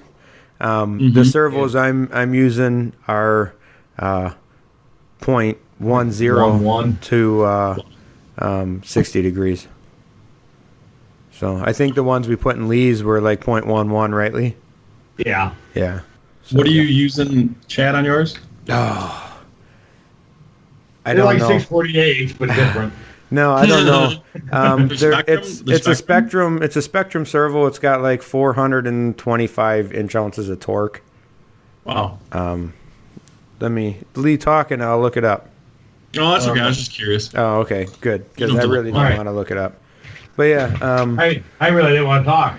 yeah. Yeah, and you know, a lot of people give me crap because I have such a strong servo in there, but a wise man once told me, his name was Ali Machinchi, he said, I have never heard of an airplane crashing because the servo was too strong. There you go. Very smart man. So, yeah. Sounds like you're eating dinner, John. Ooh, I thought you were eating dinner. Well, I had some Brussels sprouts, but those are gone already, man. Oh, sorry. I'm eating dinner. Oh, is What that do you who it eat? was? Nope. Oh. See, I I just got... opened a beer bottle. Okay. I won't Understandable. lie. I had a handful of peanuts. Oh, see, everybody was doing it. I don't blame you. Anyways, I forget where I was. I guess it doesn't freaking matter. Edit. It's that whole no swearing thing. Whatever you think about that. Oh, you know what? I think it's been a long time since we told John happy birthday. You know, Yeah, happy birthday, John. happy birthday, John. I should be retired by now. Like I said did you see my post on the ChadLee page? Yeah, thousands. I'm pretty sure he's about 1,000 by now with all the birthdays that I've said happy birthday to him. Yeah. So John, why don't you explain to everybody what that's all about? So I think that started in Chicago, right? Yeah, we were at the Howe Bowen dinner. Yep. I think Lee got a hold of my phone, and somewhere along the line, a happy birthday got posted somewhere. And then all my friends on Facebook decided to tell me, "Oh, happy birthday," even though it wasn't my birthday. And since then, pretty much every time I think we see each other, you wish me happy birthday. Heck yeah. It is growing substantially. I go to fly-ins where I don't see people that I think, and they come up and tell me happy birthday. Nice. That's fantastic. It kind of is kind of funny, actually. It was a little obnoxious in the beginning, but I've grown to accept that's just what it is. And there you go. I'm pretty sure one time, didn't your wife come out with a birthday cake at one of the events? At Fond du Lac. Yeah, that was fantastic. It was when you had your boil. The barbecue. Yeah. Yep. Yeah. Yep. That was great. That your wife is playing along with it now too. Yeah, it's all fun and games. You got it. So we got you with the birthday every day, and we got John Howe with cherries. Yep, and we got Chris Tucker as the world famous Chris World Tucker. famous. Yep. And we're moving right on up. Man, we could be professionals, Lee. You and I. I think we could try that. Where did the Chris Tucker one? How long has that been going on? Oh man, that's been a while. Oh yeah, that one has. Yeah. I think I got introduced to him as the world famous. It had to be at one of the Warbird events. We was waiting around for Chris. Chris was supposed to be showing up for something to do something, and it just got thrown out. Yeah, we're waiting for the world famous Chris Tucker to show up or something. Well, it actually, I heard it. I think it was Michigan. Somebody came up to him, and maybe it was the announcer or something. The announcer actually started it. Okay. And said, "This is the world famous Chris Tucker," and I freaking just went with it, man. I mean, there you go. When I like something, I take it to all it's worth. Is that the same announcer you were messing around with? No, different announcer. No. Yeah. Yeah. I don't know. Yeah, those events are really a good time. They are. Like I said, I would rather go to one of the Warbird and Classic events than go to Joe Knoll, just because you can have way more fun. Although the freaking Flightline boss at Joe Knoll was giving me hell that one night, wasn't he, Lee? Oh, that was awesome, though. Did you ever hear that story, John? No, I didn't. So I'm going. First night. Yeah, the first night I go out and I'm flying my Newport, and I mean I'm just greasing the landings in like nothing, right? Doing touch and goes left and right. Oh, it was my best day flying by far. And then the very next day I go out and I could not land for the life of me. And I'd sit there and I'd call for a touch and go, and it got hilarious with the boss. Yeah, I'm bouncing all over the place, right? And then one time I said, "Hey, Lee, is it okay for a touch and go?" And Lee goes, "Oh, there's a plane on the runway." The Flightline boss says, "Oh, don't worry, you'll just bounce over them anyways." It's like, wow. Wow. Yeah. I don't know. Not that we gave him any crap either, but yeah. Lee and I are never giving anybody crap, so I don't know where he would think that he had the right to do that to me. I hear you. I think he's the same guy that's there for E-Week, and he's an older guy, and he's pretty funny. Yeah. Well, it's good when they can play along with you. You know, I shouldn't say I feel bad because I never feel bad, but it's nice when I can give somebody a hard time and they're not afraid to give it back to me, you know, because that's when it becomes fun. Yeah. Otherwise, I just seem mean. I mean, not that it bothers me any, but... Not that we've heard that before. Yeah, you got that right. I lost my pen. Again? Oh, here it is. Shh. Oh, man. I got to cross off electric engines because we've talked about that. Electric engines. And we've talked about the Mean Green Racing Machine. Now, as far as I'm concerned, that's wrong. It's not an electric engine. It's an electric motor. Motor. An engine is internal combustion. as far as I'm concerned. Or speed. Let me look it up and see what the actual definition is. All right. What is the definition of an engine? A machine with moving parts that converts power into motion. Do you want to hear the remaining one?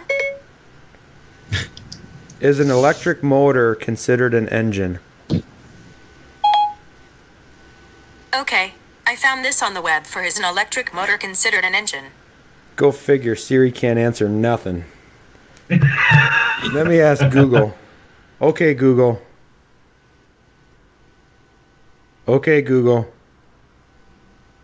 Google's not home. Google may be low on battery power. Oh, it's because I got Google and don't make a sound mode. Is an electric motor considered an engine? Here is some information for, is a motor an engine? According to en.wikipedia.org, an engine is a device that burns or otherwise consumes fuel, changing its chemical composition, whereas a motor is a device driven by electricity, air, or hydraulic pressure, which does not change the chemical composition of its energy source. There you go. Google knows it. Boom. Siri Boom, baby. couldn't tell us Lee nothing. wins the free T-shirt. I do. It only cost me $48. That's fantastic. There we go. But I hate Apple, and that right there confirms that Google is way smarter than Apple. And now my Google phone is shutting down because it has no more power left. Oh. That was the last thing it did. It was, but it was Sadly. glorious. It went out with a Sadly, bang. it proved me right. Google's on Lee's side. That's right. I'm buying stock in that tomorrow. Yeah, good luck with that. John, Yeah. buddy, Opal, Yeah, what's up? do you have a trailer that you haul stuff with, right? Yep. Let's talk about setting up trailers. Okay. We get this asked a couple times now. I keep telling people I'll talk about it. Well, here we go. We're going to talk about it now. And you hear how excited everybody is to talk about it. I lost you there for a minute. Can you hear me? Yeah, I can hear you. Nice Okay. save. Yeah. Are we talking trailers now? Yeah, talking trailers.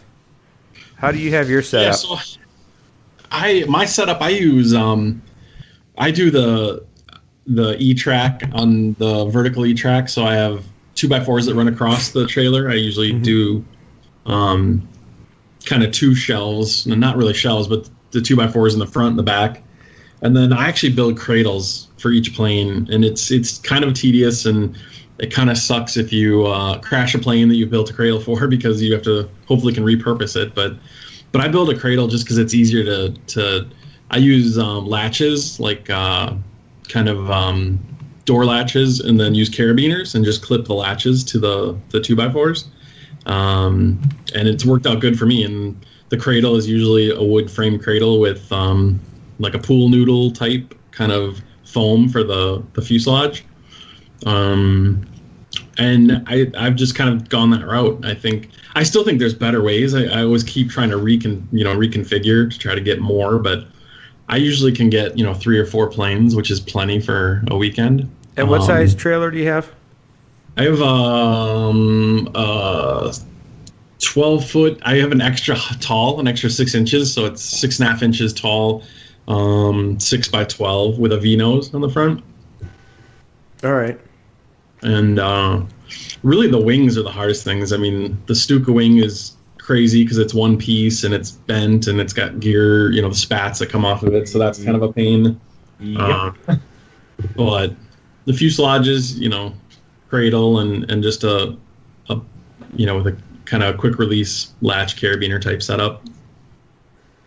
All right. You're talking those door latches. You're talking like are you talking like what you would put like a padlock through to lock something? Yes. All right. Yep. But I just spin it vertically, so I put the actual the hinge part on the cradle, and then they flip down, and then I just clip them with a carabiner. It holds it right to the That's right a to the pretty mount. good idea. I can send you a couple pictures. I've had a couple people ask for pictures of it. Yeah. There you go. And you can. That's just easy. You know, you just. I do the same thing. I got 2x4s going across on mine. But then I take the pallet racking. You get that wire mesh. Yep. I take that and I screw that to the 2x4s. And then my stands I make out of, I make the stands for individual planes too. And I agree that's the best way to transport them. But mine, I just use Velcro, and I Velcro it to that wire mesh on my shelf. Now, I got to stop you right there, Chad. A lot of times you do that. Okay. Sometimes I will Velcro them. Sometimes I just throw them in there and go. But, yeah. And, That's experience. hey, it made it there safe. That's all that matters. It did. That's all that really Did matters. you ever hear that story, John? I heard that on the last podcast, and that's crazy to me that you got that far. Yeah. You know, Well, kid. I figured I made it to Chicago. I might as well go the rest of the way. That's right. But Chance it all away. But yeah, and I just Velcro them to it. It worked real good on the floor where that plane happened to have been. Normally, I just screw straight through into the floor of the trailer. I got carpet, so it works out good. But yeah, and I've tried. I bet you that trailer has had 20 different renditions of how to store airplanes in it. And I went from having a full-blown toolbox in the front with like a little workbench area. And then I had my planes on the side. On one side, I had a couple of shelves using those, just like those wall brackets, you know what I'm saying? And then I screwed just particle board or whatever, that shelving that you can buy at Menards or Home Depot or whatever. I screwed that to it, and then I would just screw my planes to that. And then on the other side, I had a ring rack that would work, and I've tried like modular wing racks and modular airplane stands, and I mean, I've gone through crap loads of different renditions, but it seems like every plane I build, I have to come up with a new idea to transport it so that I can fit everything conveniently, Yeah, and I feel like I've done the same thing. You just keep trying new things and new things and new things. At some point, I just need to leave it alone, but I just sent you a picture of mine, Chad, if you're on Facebook. Oh, this is awesome. But it's just like a workshop, too. You're constantly moving things around to make it suit what you need at the present time. Yeah, I agree. I think for me, it just comes down to flexibility. Whatever anyone's going to make, just make it flexible enough that you can move it around, because your planes are always going to be different. Yeah, you might go from a 6 scale airplane to a 3rd scale, and now everything's not going to work. So twin or single or Yep. How many? Just out of curiosity, how many blades did a P-47 have? See, right? That is when you have an E-Flight 360 that won't spin a 4-bladed prop very well. Yeah, you got 3 on the Stuka, 3 on the 25, 4 on the Mustang, and then you got the stupid-looking 2-bladed prop on the Jug. I know, right? Yeah, that's a killer for me. It's almost a deal breaker. That's a static prop, Chad. Oh, that's awesome. Yeah, that's fantastic. All right. So yeah, Lee, how do you set up your trailer? I don't. Oh, Lee's The the minivan. smart one. That's right. There you go. I bet you gets the best fuel mileage out of all of us. Yes. Oh yeah. What does your motorhome get, John? Pulling the trailer? Yeah. Yeah, you're like 7, maybe 6. Really? Yeah. What does it get not pulling the trailer? I can get, if I really like draft and do, don't get on it all the time, I mean, I've gotten 9, 10 maybe. Yeah. I mean, my Yukon pulling my trailer, I get like 5, 6. Yeah. Yeah. I'm going to buy a My diesel minivan? truck. that's you? my, yeah. I thought about going back and forth with the RV, like you do, but Yep. I mean, now that I travel 100% for my job, I get enough points at hotels that, I mean, I'll pretty much stay for free any event I go to anyways, I think. Yeah, it's a pretty nice deal. Well, it ruins my time in the shop. Yep. I'm home That is, 4 days a yeah. month.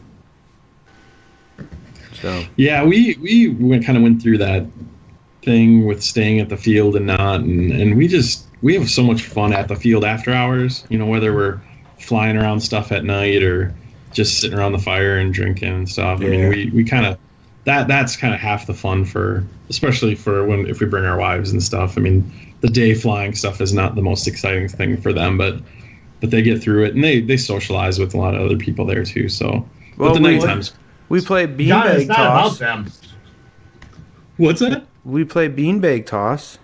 Yeah, that was pretty sweet. What more does your wife want? I mean, I cook her meals. I play beanbag toss with her. Yeah, but that was one event. I cooked her meals twice. Yeah.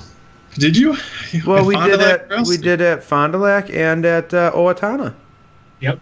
Oh, Remember yeah. we had Yeah, Lee Owatonna. brought the Yeah. beef, the shaved beef, and And the onions. Yeah. Oh, onions. I remember them. Yeah, I think we forgot about how good everything was leading up to that because we had a pile of onions behind our motorhome. I don't know how them got there. you had I a don't- pile of onions behind your motorhome. We did. Did it have all the garlic in it too? Oh yeah, I did.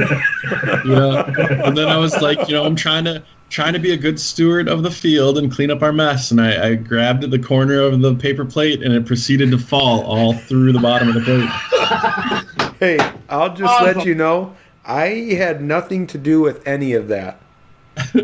I mean, outside of I was the one that cooked the stuff, but Yeah. I did Well, not it was, put it there. It was because it rained then, didn't it? Weren't we eating in the rain? Yeah. Yeah. Yep. That's Yeah, it rained pretty good that day. yeah. Yeah, it was a good time. I mean, it's all in fun. Hey, at least it wasn't a dead skunk or anything. Yeah, right. Yeah.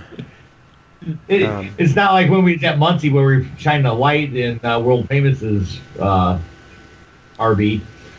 Oh yeah. Probably lit the- And Probably lit the whole he thing never up. he never did say anything about that, did he? No, never did. Yeah. He's a trooper. Yeah, Chris had his camper there, and Lee had that LED light, The one I shined on you guys at St. Charles. That's right. and That you left on when you guys Yeah. left. Oh yeah. we set it up on like a table or something, so that it was shining through the canvas where Chris was sleeping, and he didn't say nothing about it the whole time. Nope. Yeah. I mean, too it kind fun. of ruined our fun, to be honest with you. It did. We'd like to at least get some reaction. Yeah. People are learning how to play the game. Yeah, I guess. That just means we got to up the game, Yeah, Chad. we got to amp up our game a bit, I guess. That's right. I mean, yeah, whatever. Right.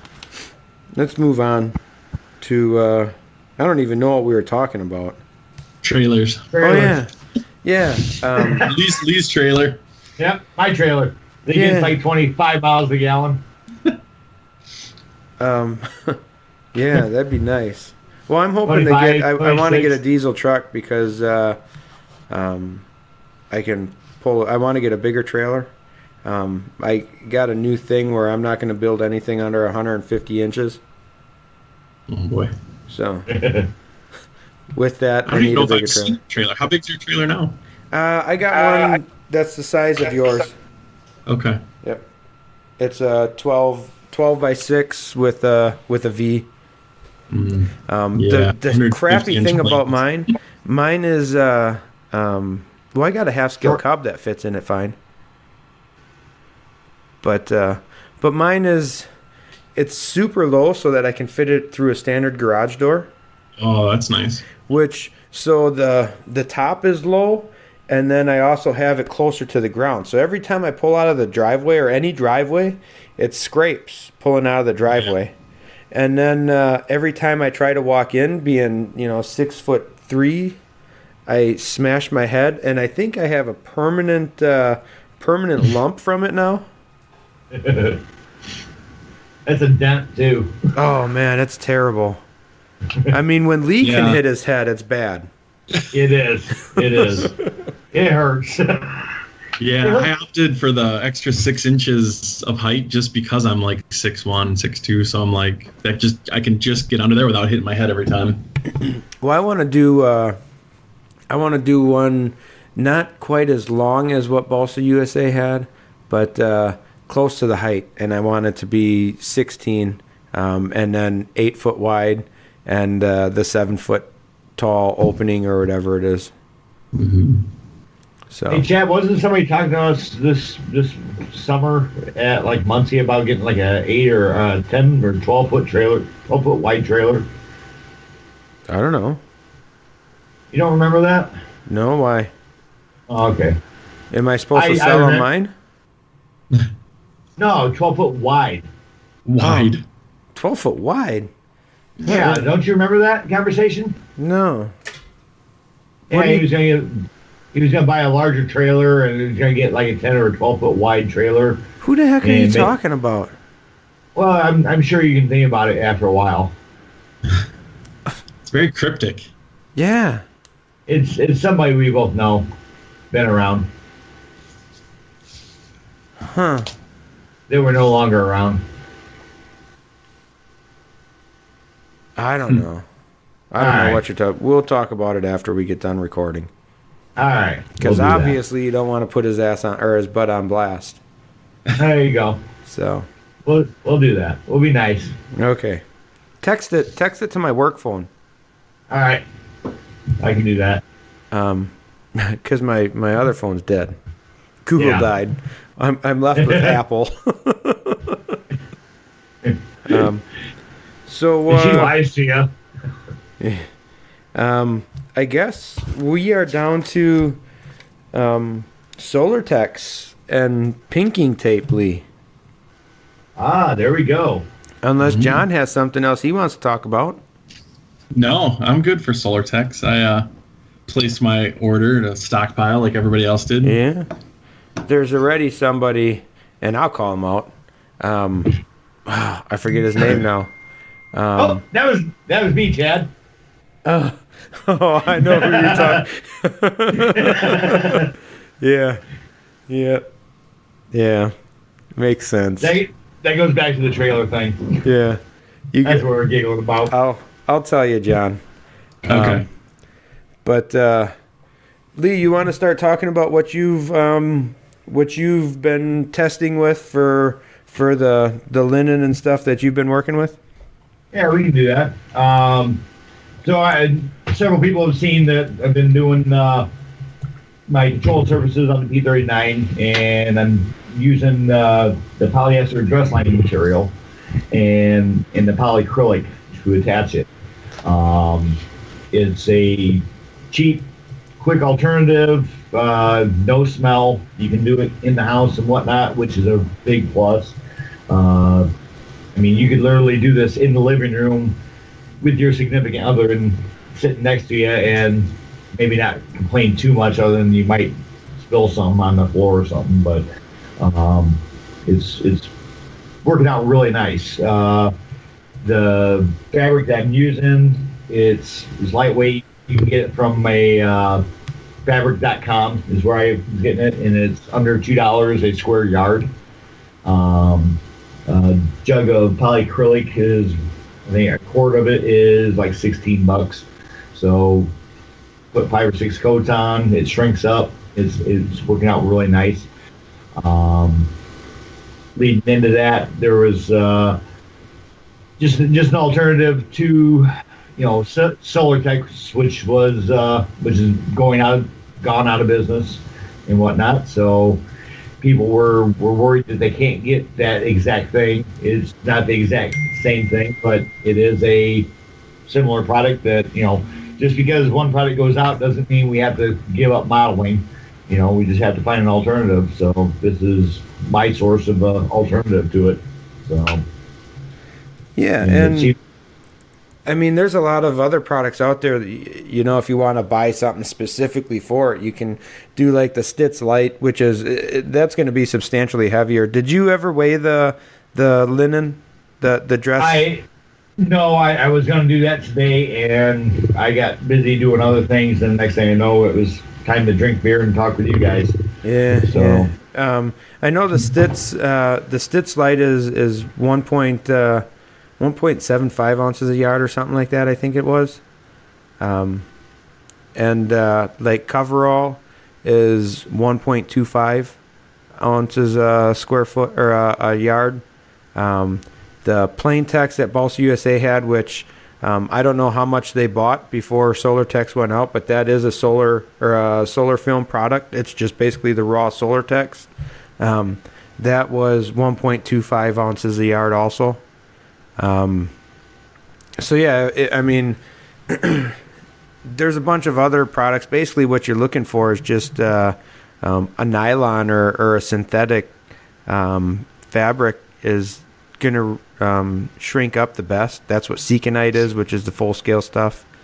I forget the other brand names of it. Seconite is the brand of the fabric. It's like Crescent Wrench. Yep. I don't know how much experience do you have with fabric, John? Just really Solartex, just and Monaco back in the day and stuff, but Solartex just for like fabric, like ailerons and rudders and stuff. Mm-hmm. I think my Stinson will be like my first kind of full fabric project. Okay, I'm on the website right now, and basically according to the website, it says very lightweight, and their very lightweight is 0 to 3.4 ounces per yard. 0 to 3.4, that's freaking one hell of a range, yeah. It's 58 inches. Well, that doesn't matter for a square yard. Yeah, a square yard's the same no matter how wide it is. No, I was trying to find another spec here and I couldn't find it. So, but yeah, from 0 to 3.4. So that's all they're telling you on it. I will definitely trim out a square yard and weigh it, and so we can get a comparison as far as weight wise goes on it. But I would have to say it's very comparable to the plain text and that. So. Are you working on a project right now, Lee? That's fabric? I'm working on the control surfaces on the P39. Okay, and that's where you started using the... Well, actually, my D7 and the triplane were done with the same material. Oh, okay. So the only difference was between the D7 and the DR1. The DR1, I did not use as many coats of the polyacrylic, and I was not happy with the results of that. I only used like two coats of the polyacrylic. And you said you can do that indoors. I mean, it's not super volatile. No, definitely not. I'm literally doing it here, and the wife walks in, and normally if she smells something like that, she'll start complaining big time, and I haven't gotten a single complaint about it yet. So now they do have the aerosol, which does have a smell to it, but that's just the aerosol that's being released when you spray it. But I wouldn't be spraying it in the house anyway, so I'm just using the brush on and just using cheap foam brushes, like 47 cents a piece for the 1 inch wide, and whatnot. The nice thing is too, you can also use your heating iron and trim irons to roll the edges down, and just like you would Monocoat or Solartex or whatever too. So I am tomorrow finishing up the editing of the video that I did because everybody was wanting to see how it was done, or how I was doing it anyway. So I should have that up hopefully by tomorrow evening, if not Monday evening, on that. So it seems to be working out pretty good.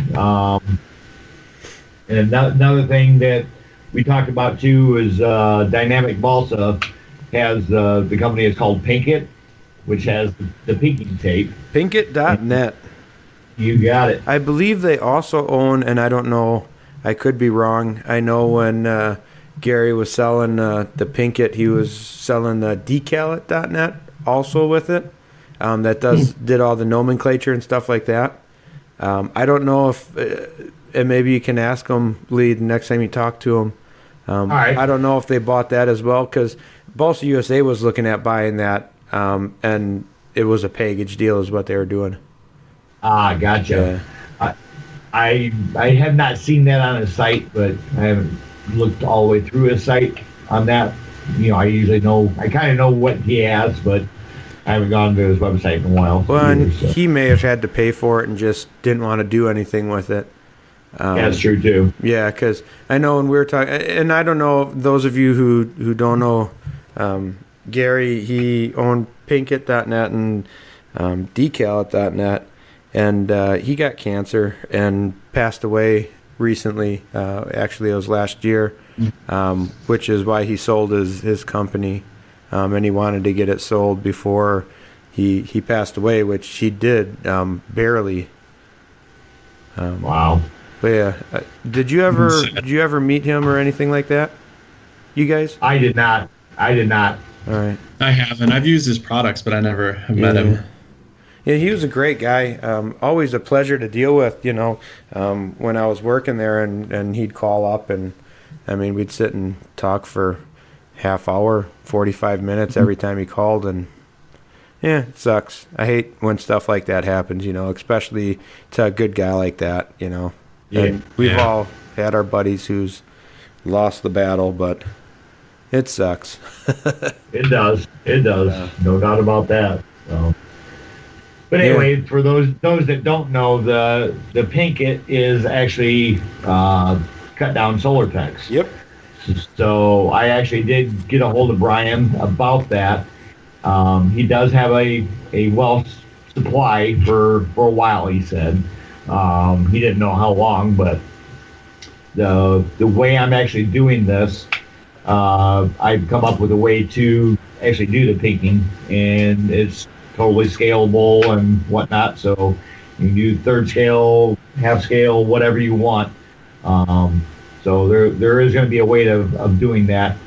Maybe not with Solartex and whatnot. So I'm not going to release anything on that until we get through talking with Brian and whatnot, see if he wants to continue that or take that on with himself too. So since Brian's such a good guy and great guy with the hobby and everything, so but I will show you kind of what I've got going on in the video as far as what I did with that. But I'm just not going to release how I did it yet or whatnot. But yeah, and I mean, you and I've talked about it too, Lee, that if Dynamic Balsa doesn't want to use our idea and they decide they're not going to do anything, that we'll do a video on how we did it so that people can still make their own or whatever, you know. Definitely. It's not trying to withhold any information from anybody, but here's somebody that has a business that enjoys doing what he's doing and whatnot. So I'd rather see him continue on with that since he's already established and whatnot. And he's a friend and supporter of the show too. So I mean, that bears. Exactly. Yep. Yeah, he's a good guy. He is. So check him out. He's got all kinds of good stuff. I know I've plugged his the C-Temp material and whatnot. So, but just he's got good stuff that we need. So give him some support too. So, but yeah, like I say, keep an eye on the ChadLee page. We'll get a video out. We'll throw it up on YouTube also and whatnot. A how-to series on that. So Hey, John. Yeah. Off topic, but what do you use for glue for CA? Like brand wise? Yeah. I've been using Zap stuff lately. Yeah. What did you use before Zap? Did you use anything else other than Zap? I mean, whatever the hobby shop had. Yeah. Just usually the branded bottles from Hobbytown or wherever. But Oh, the BSI Bob Smith, where they have their Hobbytown label on there. But I've been supporting Zap stuff for a little while. Do you find the Zap yeah. stuff better than the BSI that you were getting? I haven't really built anything consistent enough to know if there's a huge difference, but I've been happy with the Zap stuff. I just, obviously with my parting from Balsa USA, I'm not using their glue, not because they let me go or whatever, but their glue takes forever to dry, and you have to use crap loads of kicker to get it to kick off within a reasonable amount of time for CA, anyways. That's probably true. I would say that's I remember using more kicker for getting stuff going, and it's fine. If you're okay with that, that's the difference between a $7 bottle of glue and a $14 bottle of glue. You just use $7 worth of kicker on it. But I'm not a big fan of kicker. And kicker ruins the strength of the joint also, I don't think it sinks through as much. But anyways, when I was at Balsa USA, I kept trying to get Zap in there, which when I made the comment earlier that they continued doing some of the things that I was working on, they're a dealer for Zap now too, I guess, from what I've heard. But I talked with Frank Tiano because Frank and I have gotten to know each other over the past couple of years, and I asked him his advice on the Zap because he's the importer, I guess, or he's the head person that works with Pacer or whatever. But he sent me some glues to test out, and I tested those out, and then I placed a big order for some, which I got the other day and posted some pictures. But I just wanted to mention to you. I don't know who you get your glue from, but Frank, yeah. Oh, do you? Yeah, because he's got his. It's by far the cheapest price that I found. He's helped me out with some promotional stuff for our little local event here and stuff. He's been real helpful with that stuff. So I guess I want to make sure people know, support the guys that are supporting us. He supported us, so if you need anything, Frank Tiano Enterprises, I think, or what's his FrankTiano.com. Yeah, FrankTiano.com. By far the cheapest prices that I found on the Zap. And I tell you what, he's got these they're like nail files, but they're sanding things. I don't know. They're shaped like a nail file. Sticks. Yeah, those things are the best ever. I got used to those in building plastic models, and I use them all the time on balsa and stuff. Oh, it's so great for if you're doing if you have to sand out a spar notch or something like that. Yeah, notch. Yeah. Yep. Man. You got it. I used them on that Newport 28 I was building to sand out the square tube notch in the rib for the wing tube. You know what I'm saying? Yeah. To make that bigger, because why would they want to design the rib so that the notch, the hole goes lower when it has the hedral in it? Can I ask you a question there, Chad? What's that? So with glue, CA specifically, and shelf life, do you buy smaller bottles and just dispose of them quicker because you go through them, or do you find the shelf life's long enough you can buy bigger bottles? Well, now with the amount of building that I've done, or that I do, I've always bought the bigger bottles, and from my understanding, and I can see how this is true, once the bottle is opened of Zap, they tend to kick off faster than some of the other brands out there. One example is Balsa USA has a 2-year shelf life on their glue, is what they advertise, and they can do that because their glue takes so long to set up. But from what I've heard from other people, one thing that they don't care for the Zap is that the shelf life isn't as long as some of the others.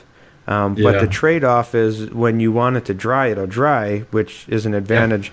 So I got the 1 ounce bottles, and I just ordered twice as many of them. I got a dozen of each, instead of half a dozen of the 2 ounce. Yeah, I was thinking that might be the better way to go, and then you just go through them quicker. But if it sits long, then you can just go to another small bottle. And I mean, you pay a little bit more for the 1 ounce ones. But if you have a quarter of the 2 ounce that's hardening up in the bottom, you're wasting that money anyway. So it's just as expensive as if you're buying, the 2 1 ounces and being able to use all of the glue instead of 3/4 of it. Yeah, that makes sense. Usually when if I start a build, I'll buy the 4 ounce bottle or whatever, because you're going through a lot more glue right off the get go. Yeah. And then as it progresses, then go down to the smaller bottles is what I found. Because as the build progresses, you seem to use less and less glue for the most part. So. Well, and one nice thing that I've noticed is, the tips, the nozzles don't come off of the Zap like they do most every other brand, and I always use the pipettes, for my thin. Yep.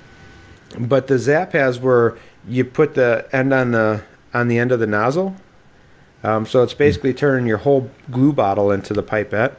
And, I didn't think I would like that, but the more I use it, the more I like it, because I'm not finding myself. I always seem to be with the pipette holding something, and I go to glue it, or I start gluing it, and I run out of glue in the pipette, and now I'm still holding that part, and I can't refill it because my glue bottle isn't near, or it's got the cover on it, you know what I'm saying?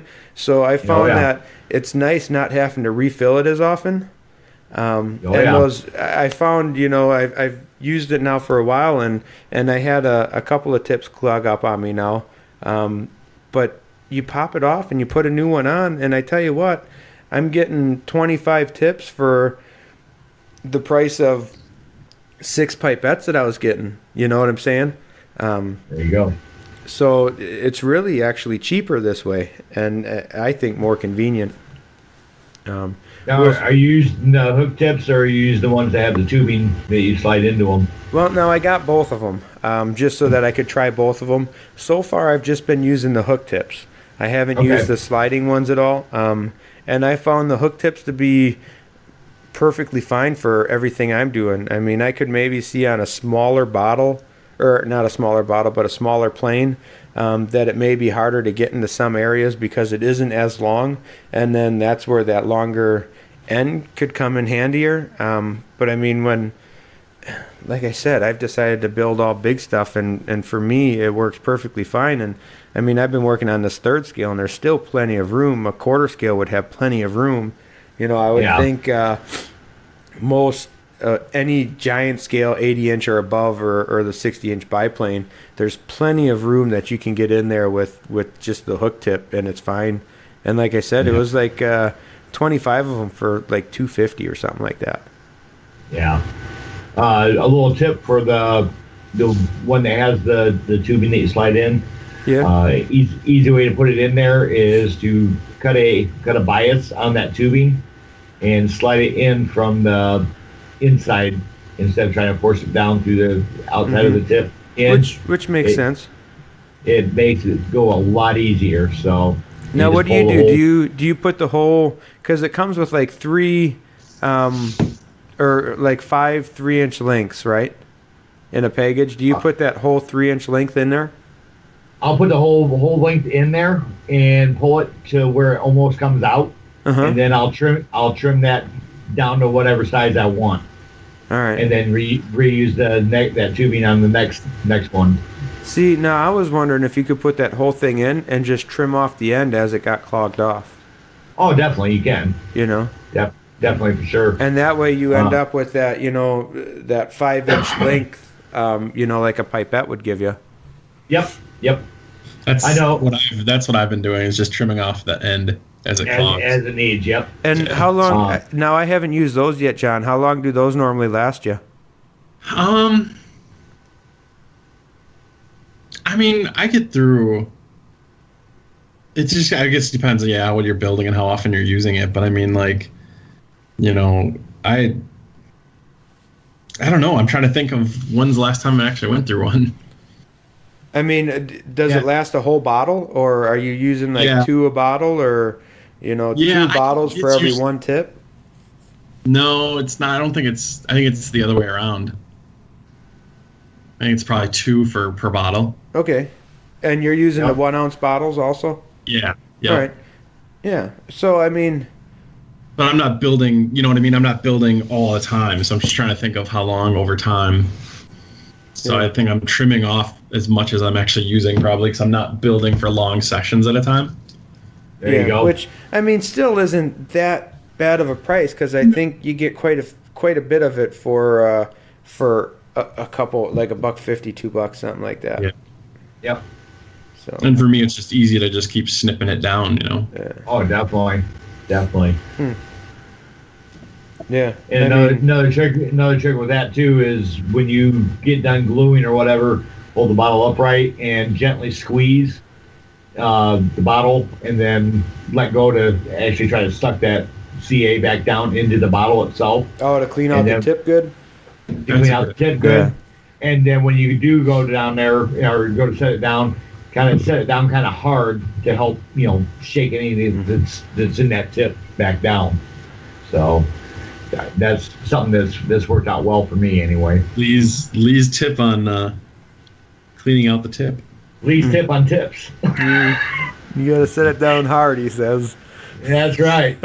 I gotta clean it out. That's Come right. on, guys. This is a family-friendly show. Oh, man. We just went there, didn't we? Go figure, Lee'd be the one. Man. It's you guys. So, yeah. I guess, I don't know. You guys got anything else you want to talk about? I do. I've got a product review I'm going to be doing here in the next probably day or two. What's your product review on? Exhaust stacks for my P39. Oh, that's right. Oh, that reminds me of something else I want to talk about. Don't let me forget, Lee. There you go. My buddy Kerry Bailey over in the UK, we got into a discussion. I actually had seen a post. He was talking about somebody's exhaust stacks for a P51. And he was talking to the guy, and he goes, yeah, I got exhaust stacks for pretty much everything. And I said, even my P39, and he replied back that, yeah, we got something. So anyway, I ordered them. I actually paid for them, so they weren't given to me or anything. So when I do the product review, I want everybody to know, straight up and everything like that. I'm not going to say that I paid full retail price for them, because he said he gave me a good rate on it. Yeah, I talked to him. He actually charged you double because you're Lee. I don't blame him though. But anyway, I'll be doing a review on that, and I will probably actually be I'll get a hold of him and do a Skype call for the review too, so he can kind of plug his wares too. You gonna get him on the ChadLee show? He actually wanted to get on it tonight, but being about 5 hours ahead of us, he goes, that's way past my bedtime. Well, we can. Tell you what, we should have him come on the next one.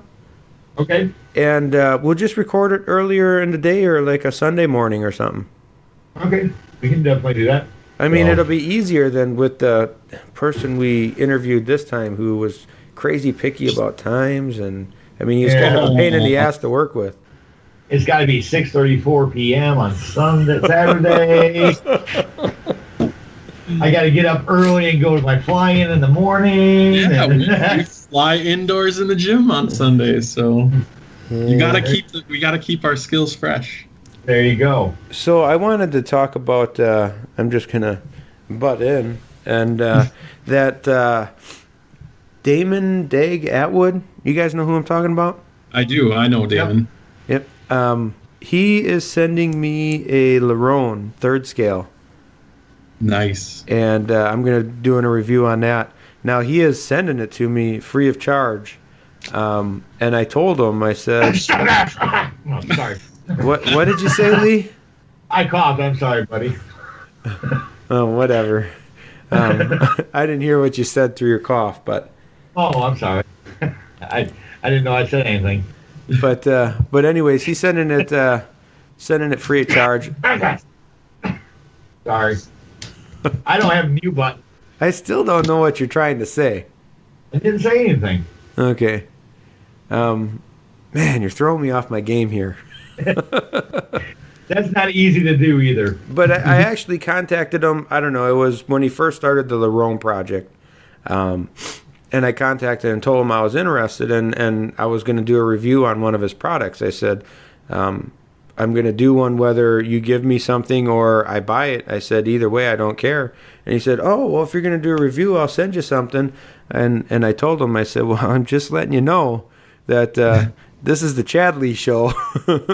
And we don't lie because somebody gives us something. I said, if you give me it and I don't like it and I think it's crap, I'm going to tell everybody I don't like it and I think it's crap. I said, so I don't want you to be upset that you sent me something for free and then I give you a bad review when I think your product is bad. I said, I'm not going to lie to benefit you because you're giving me something. I said, that's not how the ChadLee show works. So he still wanted me to do it, which makes me think that it's just a good product. I mean, if you really believe in your product, you don't care what how honest the person's going to be because they'll never have anything but good things to say about it. So, yeah, I followed Damon for quite a while, and he does some really. I think he's really would stand behind his work. Yeah, all day well, long. and it all looks really good from what I can see. The only thing I worry about is the ABS and how well it'll hold up to the gasoline. Yeah, for sure. And I did express that to him in a previous talking with him, and I mean, I understand it gets fully painted and all that stuff, but I mean, it doesn't take but just a little nick and it wicks under like salt under chrome, you know what I'm saying? Yeah. Yep. So that'll be interesting, and that's going on my Newport 17, which those of you who know that airplane know that it is an oily, sloppy mess. Yes, indeed. So I got a pair of shoes that prove it. So if it holds up to that, he just posted he's going to be releasing guns, World War One. Yeah, guns I saw that.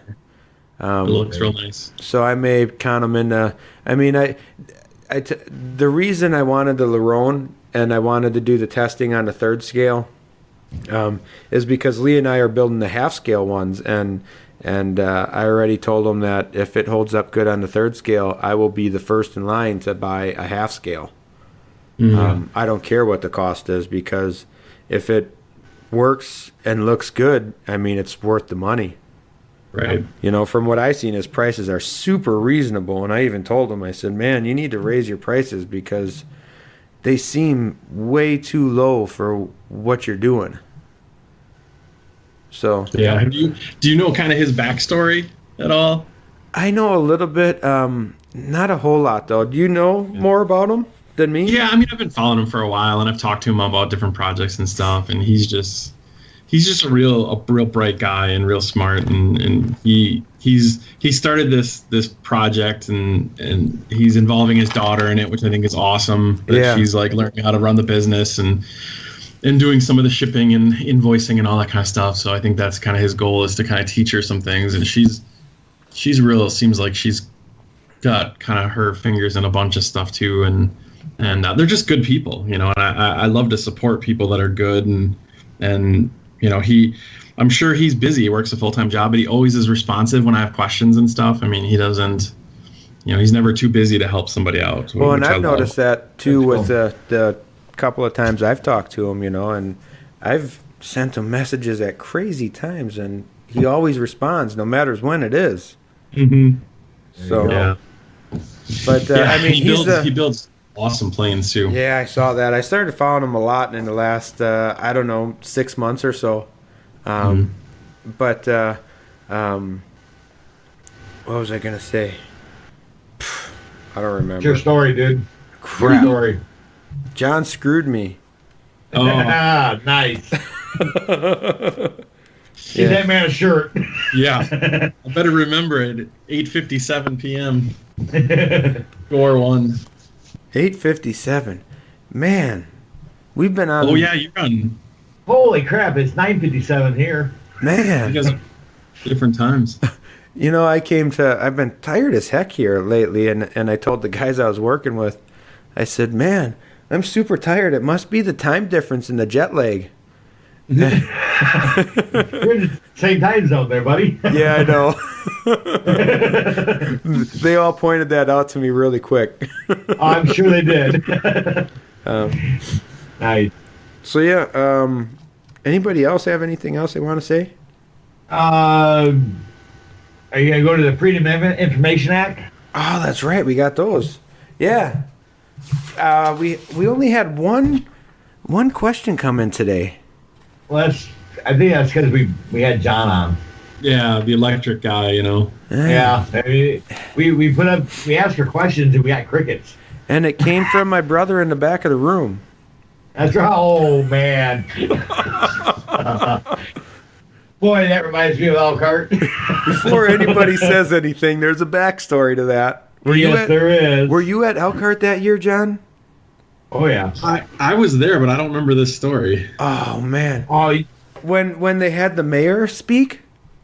Oh no, I wasn't there that year. Oh, that was the best speech that ever. was last year we was there. Yeah, I was not there. The I was only there. person that didn't know he was racist was him. Yeah. Oh my god. He's Oh, talking yeah. about how he went to a rap concert, right? And he's the only white person because he went to a rap concert, and it's all black people that like rap music, you know? And he looks over at Chris and Ronnie, who are sitting at the table together, and Oh my God. he goes, yeah, there's my brothers in the back right there. Oh my god. And it went totally silent. Oh, man. It was freaking awesome. Oh my god. Everybody was like, "Oh my god, he just said that." And he had no idea he had done anything wrong. Nope. No clue. No clue. Yeah. Is he still the mayor of Elkhart? Yes, he is. That's fantastic. I hope he's listening. What's his It'd be great email? if he was. I'm going to send him his own personal copy of the ChadLee show. I will find that information out and we will do that. Yeah, that's great. At least he'll know what he does. I think that was probably the reason why everything got moved to Goshen too. Yeah. Oh, that was so freaking funny. I could not believe. I mean, when you get me to become speechless. Yeah. That's pretty bad. That is hard to do, let me tell you. I've only seen it like twice. Oh, that was great. And then he started talking about the bikers, and I'm thinking, oh, dude, you need to stop while you're ahead. Yeah, yeah. This is going from bad to worse. All right. All right, so what does little Ronnie Coleman have to ask? Lee? Ronnie wanted to know about cutting, trimming, and gluing ABS parts. Oh, I can tell you one thing that 99% of people don't do, and that's why they have the issue with it. Clean your freaking parts. They use a mold release. There's a reason why your glue isn't sticking, because they use a mold release. It's meant to not stick to the mold. You got it. I suggest doing it with like a Scotch-Brite pad and soap and hot water, like dish soap and hot water. Definitely. And watch the whole part, not just where the edges are at and stuff like that, too. Unless it's a canopy, then you may not want to do the Scotch-Brite pad. That's right. Yeah. Well, if you're going to paint it, it's all right. Well-worn look. Yeah. Yeah, definitely. It's sat in the desert for a while. What can I say? You know, that's when I had a pink P40. It was pink and baby blue, and I did it that way on purpose. There you go. Because when tan sits out in the desert, it looks like Pepto-Bismol after a few years. There you go. So there you go. But yeah, that would be my biggest tip is use Scotch-Brite pad and mild dish detergent and hot water and clean the crap out of it. And then another thing, like you can get those Lexan scissors for like the car bodies and stuff like that. Yep. Those work great, and a Dremel tool, and cut it large and keep trimming it smaller and smaller until you get the proper fit. That's it. The other thing I could say too is, you can use ABS glue to adhere it, or I've used CA. What was that stuff that Pete had? Oh, I cannot remember off the top of my head. Oh, my phone's dead too. I will post that up on their tip thing. Was it like a 2-part, or was it a? No, it was a 1-part thing, right, Lee? Yeah. Yeah, but man, it worked great. He gave us a little demonstration while we were at his house. Yep. Wasn't Oohoo? God, I can't remember the name of it now. Yeah, it was it a duplex product or a deluxe? I mean, was it deluxe? I don't think it was. No, I don't think so. I don't know. I'll have to look. I know I got pictures of it. I'll have to look for it. If not, we are working on getting Pete onto the show. He's already agreed to come on. It's just a matter of working out the logistics of it. So that might be a special one there too. Yeah, it's definitely going to be a special one. We've already talked with him and got some cool stuff planned for that. So hopefully that happens here soon. And we wish you a speedy recovery, Pete. He was in the hospital. He had eye surgery, a detached retina. Yeah. So that's crazy. That doesn't even sound fun. And found out while he was on the way to an event, right, Lee? Yep. That's in California? Yeah. Mm-hmm. Yeah. So it sounds like everything went well. So yeah, definitely. Have it and then have it not at home. Yeah. Oh, I agree. Yeah. So yeah. You got anything to add about the ABS, John? No, I think washing it was the first thing I always think of. Yeah. Well, and that's the same thing with like soldering too. That's the biggest thing that I see people having issues with most anything is it's like they're afraid to clean their stuff. Yeah. Yep. I mean, let's solder some music wire that has oil on it so that it doesn't rust. I mean, that seems to make sense. It does. Because oil helps anything adhere. Yeah. You got it. So, all right. There you go, Ronnie. Take that to the bank and cash it. That's right. And I hope you have fun flying your Panther this summer. There you go. The guy is going like a raped ape on that thing, isn't he? He is. Man, have you been watching that, John? Yeah. I told him, I'm like, did you just quit everything in your life and just been building that thing? I mean, I'm wondering if he's still going to school or not. Right. And then I see he was just at one of his kite things too, so he's still doing that too. Yeah, he was in Delavan last weekend. We saw him. We didn't get to catch up because he was flying, but he was up here flying on the lake. Oh, that was in Delavan? Yeah, Lake Lawn. And I seen you post about that, John, and I was actually home last weekend. If you'd have told me, I would have went down for that. If I knew Ronnie was going to be down there too, I'd have went down there and said hi to y'all. Yeah, it was kind of a bummer. We were there and there wasn't any wind. It's so funny, like how wind is good for kites and bad for planes, and they couldn't get any wind for the life of them during Saturday. Well, and then Sunday it was crazy windy. I bought one of those Revolution kites. Ooh. And I found that if it's too windy to fly, I can pull that out and the wind will die down. There you go. Until I grab my airplane and it picks back up again. Of course. And it's just a vicious cycle. Yeah, he was telling me like the ideal wind for those guys, and it's lower than I thought. I mean, it's like 5 miles an hour. He said the big stuff they have, if it's 15, like it's bad. Like they're going to be struggling. Well, and I mean, I got a buddy, Mike Borger.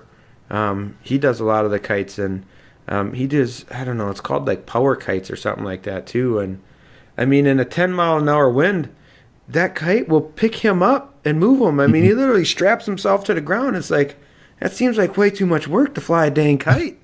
Right. You got it. I mean, you don't get a body like this by working out. Yeah, if it's kicking your butt, like just to fly, that doesn't sound like a lot of fun. So yeah, I bought that kite, and Ronnie was all excited about me buying that kite, and I bought it. I bought it at I bought it like 2 years ago now. I've never tried it once yet. Ronnie's like, "Oh, I'll teach you how to do it. It's real cool." And I think he even went out and bought one too, because he's used to flying like a 3-line or something, and this is a 4-line. I don't know, but he's like, "Oh yeah, I'll help you out." Blah blah blah. And I've never even pulled it out of the bag. So. Oh. Something you can do in between car racing and flying RC planes. Yeah. Well, I'm sure my car I'll probably race once or twice and be done with it. Unless somebody else actually builds one, but to just run it up and down a road by yourself probably get pretty boring. It's kind of like flying by yourself, it gets boring after a while. So I'm hoping my buddy John will get one. I think Matt, I'm not even going to try his last name. Matt G. Matt G. Yeah. I think he's going to do one too. There you go. So yeah, we could have some good fun, John. I'm telling you. I'm telling you. I was looking around trying to see if I could find a used one somewhere cheap because I was trying to not invest a bunch of money into some project, but... Well, basically what it comes down to is get yourself a short course truck. Yep. And then put the buggy A-arms and stuff on it. And buy like rubber slick tires because they have to be rubber. Mm-hmm. And a body that covers the wheels completely, and you're good to go. Sounds so easy. It is. I'm building one, dude. I'm telling you. I seen the pile of bolts and nuts you had on your table. I saw a picture, I think, of... aren't you building two? Yeah, I'm building two. I'm building one. Well, I'm building two for me, but one is for my wife. You know what I'm saying? Yeah. Oh, yeah. Wink, wink. Yeah. But yeah, I'm doing one with an Associated and just using the short course truck, and that'll be the quick, easy one where I just bolt the B4 arms on it. Yeah. And this other one is it's a lot more extensive of a build. I actually bought the Chuckworks RC carbon fiber mid-engine chassis to help get the CG a little better, and then it's basically a Traxxas Slash with the Bandit arms on it. I see where you're going with this. You just need somebody to beat up on with your fancy high-dollar carbon mid-motor There you go. custom drag car. No, trust me. The limiting factor is the tires, by all means. Yeah. And honestly, the lighter you get it, the less traction you're going to get. Right. You know? We'll see. I just wanted to try one of both ways, just because it actually seems really fun to do. Yeah, it's just another part of the hobby. And the Traxxas way is super cheap too. I mean, you can buy, a Slash, a roller chassis for a Slash for like $80. Yeah, they seem to come up a lot online. So, yeah, I don't know. Yeah. It's fun. We got anything else we want to talk about, seeing as it's really not a car podcast? No, I guess I'll just throw out there. I mean, if anybody, if anybody has questions about electric stuff, I mean, just throw questions out there or come see me at the field or whatever. I mean, I love talking about the stuff. So, and there's tons of stuff I don't know. So I'm still learning stuff every day, but I love to help out anyone else who wants to get into electric. Yeah. Cool. And maybe you'll see me get into one someday. Yeah, that'd be sweet. That would be Great. cool. I may have to build another P39 that has the actual power plant it was designed around too. Yeah, see, I don't know if I want to invest that much time into it. Yeah. You know, There you I mean, go. I would buy an ARF and slap an electric motor in it, I think. Or ideally, what I would like to do is, John, when you're ready to get rid of one of yours, just let me know. Okay. I'll throw you a couple bucks, and Couple bucks. Well, You I'm still got sure. that Mustang, don't you, John? Easy now. Are you ready to sell any of yours? No, nothing yet. Maybe by the end of this season, Yeah. I'll probably have other things that. It's kind of one of those things like I have my set 3 that I fly all the time, and now I have new ones coming in. So at some point, something will have to go. But Well, let hope me to know. see how these- I mean, I'm not Okay. afraid to pay a reasonable price, so you know. yeah, never. I mean, I paid, what was it? I paid $2,500 for that tri-pacer when I bought that. So Where did that end up going? Like local that, or no? that went to Eric at National Balsa. National Balls. Okay, So that's cool. it's not. I wish I still had it now. Do you miss it already? Well, I got rid of it only because I was designing one for Balsa USA. Yeah. And I thought, well, why do I need 2? Because it would have been ready for this spring. But then when all the shit went down there, they gave me the rights to it and everything. But I mean, Just a lot. why would I design a plane that there's a ready one out there of? You know what I'm saying? Right. Because you can buy the Hostetler one and it Yeah. flies. Well, you've seen how it flew. Yeah. Yep. Yeah, it was sweet. So way better than somebody else I knew could fly his. There you go. Just saying. Yep. Yours was too shiny though. Yeah, I think it was painted with a paint roller. Oh, was it Yeah. latex? Yeah. Yeah. Yeah. I actually used latex on my Zero, and thanks for all the tips on that. It turned out really good. I liked using it. Excellent. What did you thin it with? Window washer. And did it change the color at all?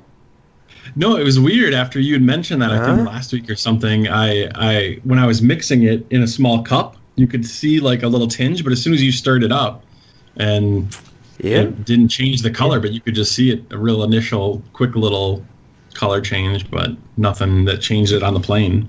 Nope. It evaporates out and it's done. Yeah. Yeah, it worked good. Sprayed in the house, didn't smell or didn't cause any issues. And Yeah. And it's That's super the beauty cheap, of it. isn't it? Yeah. Yeah, I was going to Home Depot buying the samples for like $3. Yep. And that's what I tell people to do. You go buy the $3 sample, you got enough to paint a whole damn airplane. Yeah. You got it. And extra left over for doing something else. Yeah. Yeah, I was kind of concerned because I was using like Warbird colors and stuff that's pretty hard, durable, and I was afraid that it wasn't going to be very durable. But once it hardens and you let it sit for a while, I mean, it's pretty tough. Well, I tell you what, Dave painted his truck with latex paint. And it was on there for 5 years and it looked perfectly fine. Wow. So, There you go. Yeah.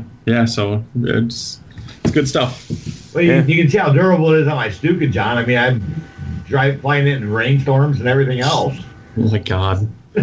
I'll never forget at Fond du Lac when it's pouring rain and there's literally like rivers of water and Lee's taxing his Stuka and it's like splashing up over the wings like and he's standing underneath the tent so that he's not getting soaked. That's right. I never felt so bad for a plane. Well, did you ever go to Thorpe, John? No, I know about the event, but I've never gone there. I don't think they do it anymore. From what I understand, the guy who owned the land got upset that he spent all this money and all this time maintaining the field for people to fly there like twice a year. So I think it's kind of washed now. But I was there one year and it was raining, and this was when the prototype Junkers, when the Junkers first came out. Did we lose them again? Yeah. What do you mean? I can hear you guys. Oh, there you are. Could you not hear me? Thinking. Negative. Oh, No. well, this was when the prototype Junkers first came out, and I was flying that, and I was flying it in the rain, and the ailerons flew off of it because I used canopy glue to put the hinges in, and apparently canopy glue will re-soften when it gets wet. Yep, it will. And both ailerons come off it.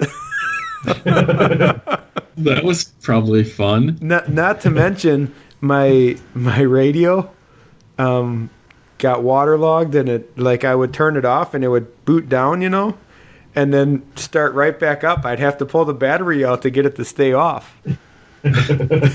So, God. So I sent it into Horizon, and Pete told me to send it in and they'd get it taken care of, and he said just write a little description. And I said the radio, when I turn it off, will turn off, but then it turns right back on again, even with the switch into off position. I said, I don't know if this is normal or not, but it seems odd to me. And I go, it may or may not have gotten soaked with water while flying in the rain. So, I don't know. Pete gave me a new radio and said, don't fly with this one in the rain. Lesson learned. Yep. Go away. Yeah, so I don't know. Did you successfully land that plane with no ailerons? Yep. Nice. Yeah, the time that it that was the one that went in at Cincinnati. I let somebody fly it, and I don't know what the heck he was doing, but he got it into a stall, and it was like 5 feet off the ground, and he literally threw the transmitter at me and said, I don't have it. So Nice. Yeah, you're it. and it was Paul Westridge. Nice. And so I got it, and it was stalled, and had the DLE 35 in it, so it flew at very scale, but it didn't have enough motor to motor out of a stall. Well, the only way to get out of a stall when you don't have enough motor to power out of it is to lose altitude. I had You 5 got it. feet to work with. How'd that work? No, it didn't. And that was when I was building the one at Owatonna, when I was painting it in the tent I that know I it. brought. Oh, yeah. I built a brand new one, start to finish, 3 weeks. Yep. Yeah, because we thought it was some badly powered drone or something trying to fly in the pit area. It turned out to be Chad sanding. Was The I orbital sanding, or sander. was it the air compressor from painting?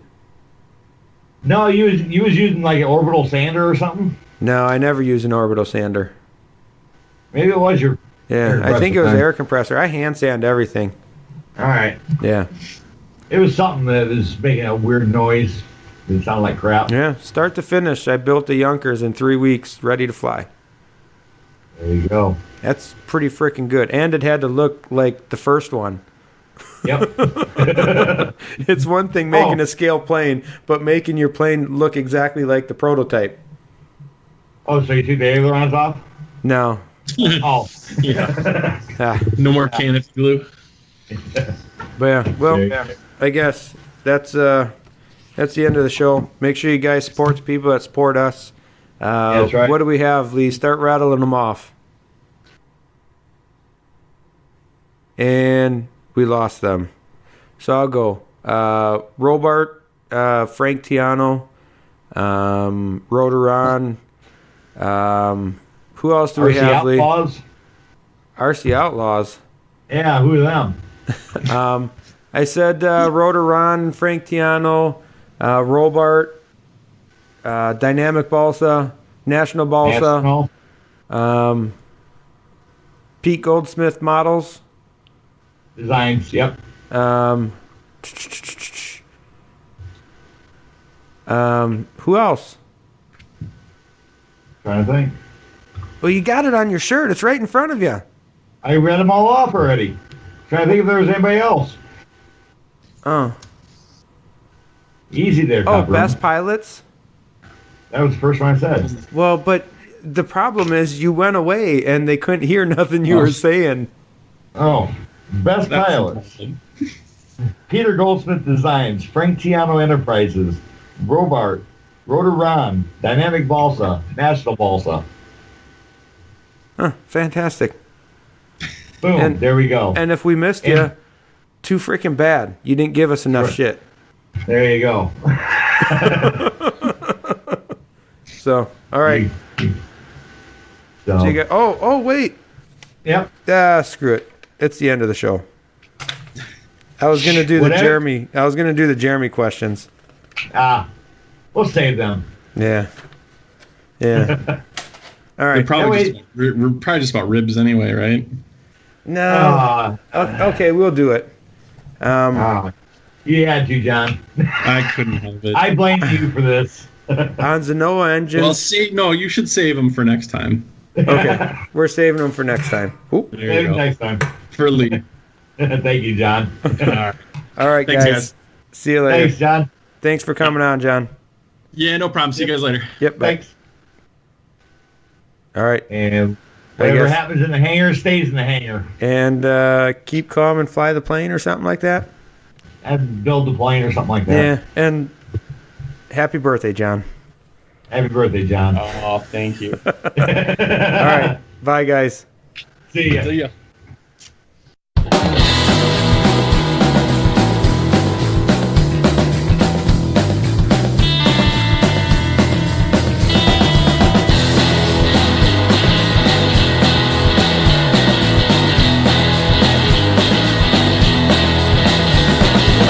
Cast my bets at the surfing club.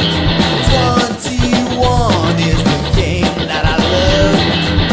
Roll them dice and shoot them craps. Stick around, cause I am coming back.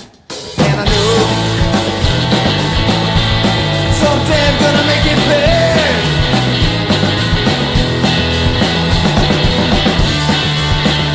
Well, I hang out, waiting for another hit. Well, I lost my cool down in Monte Carlo. Better off in a cheaper casino. Spend all my times on them velvet tables. Losing my mind whenever I am able. And I know so damn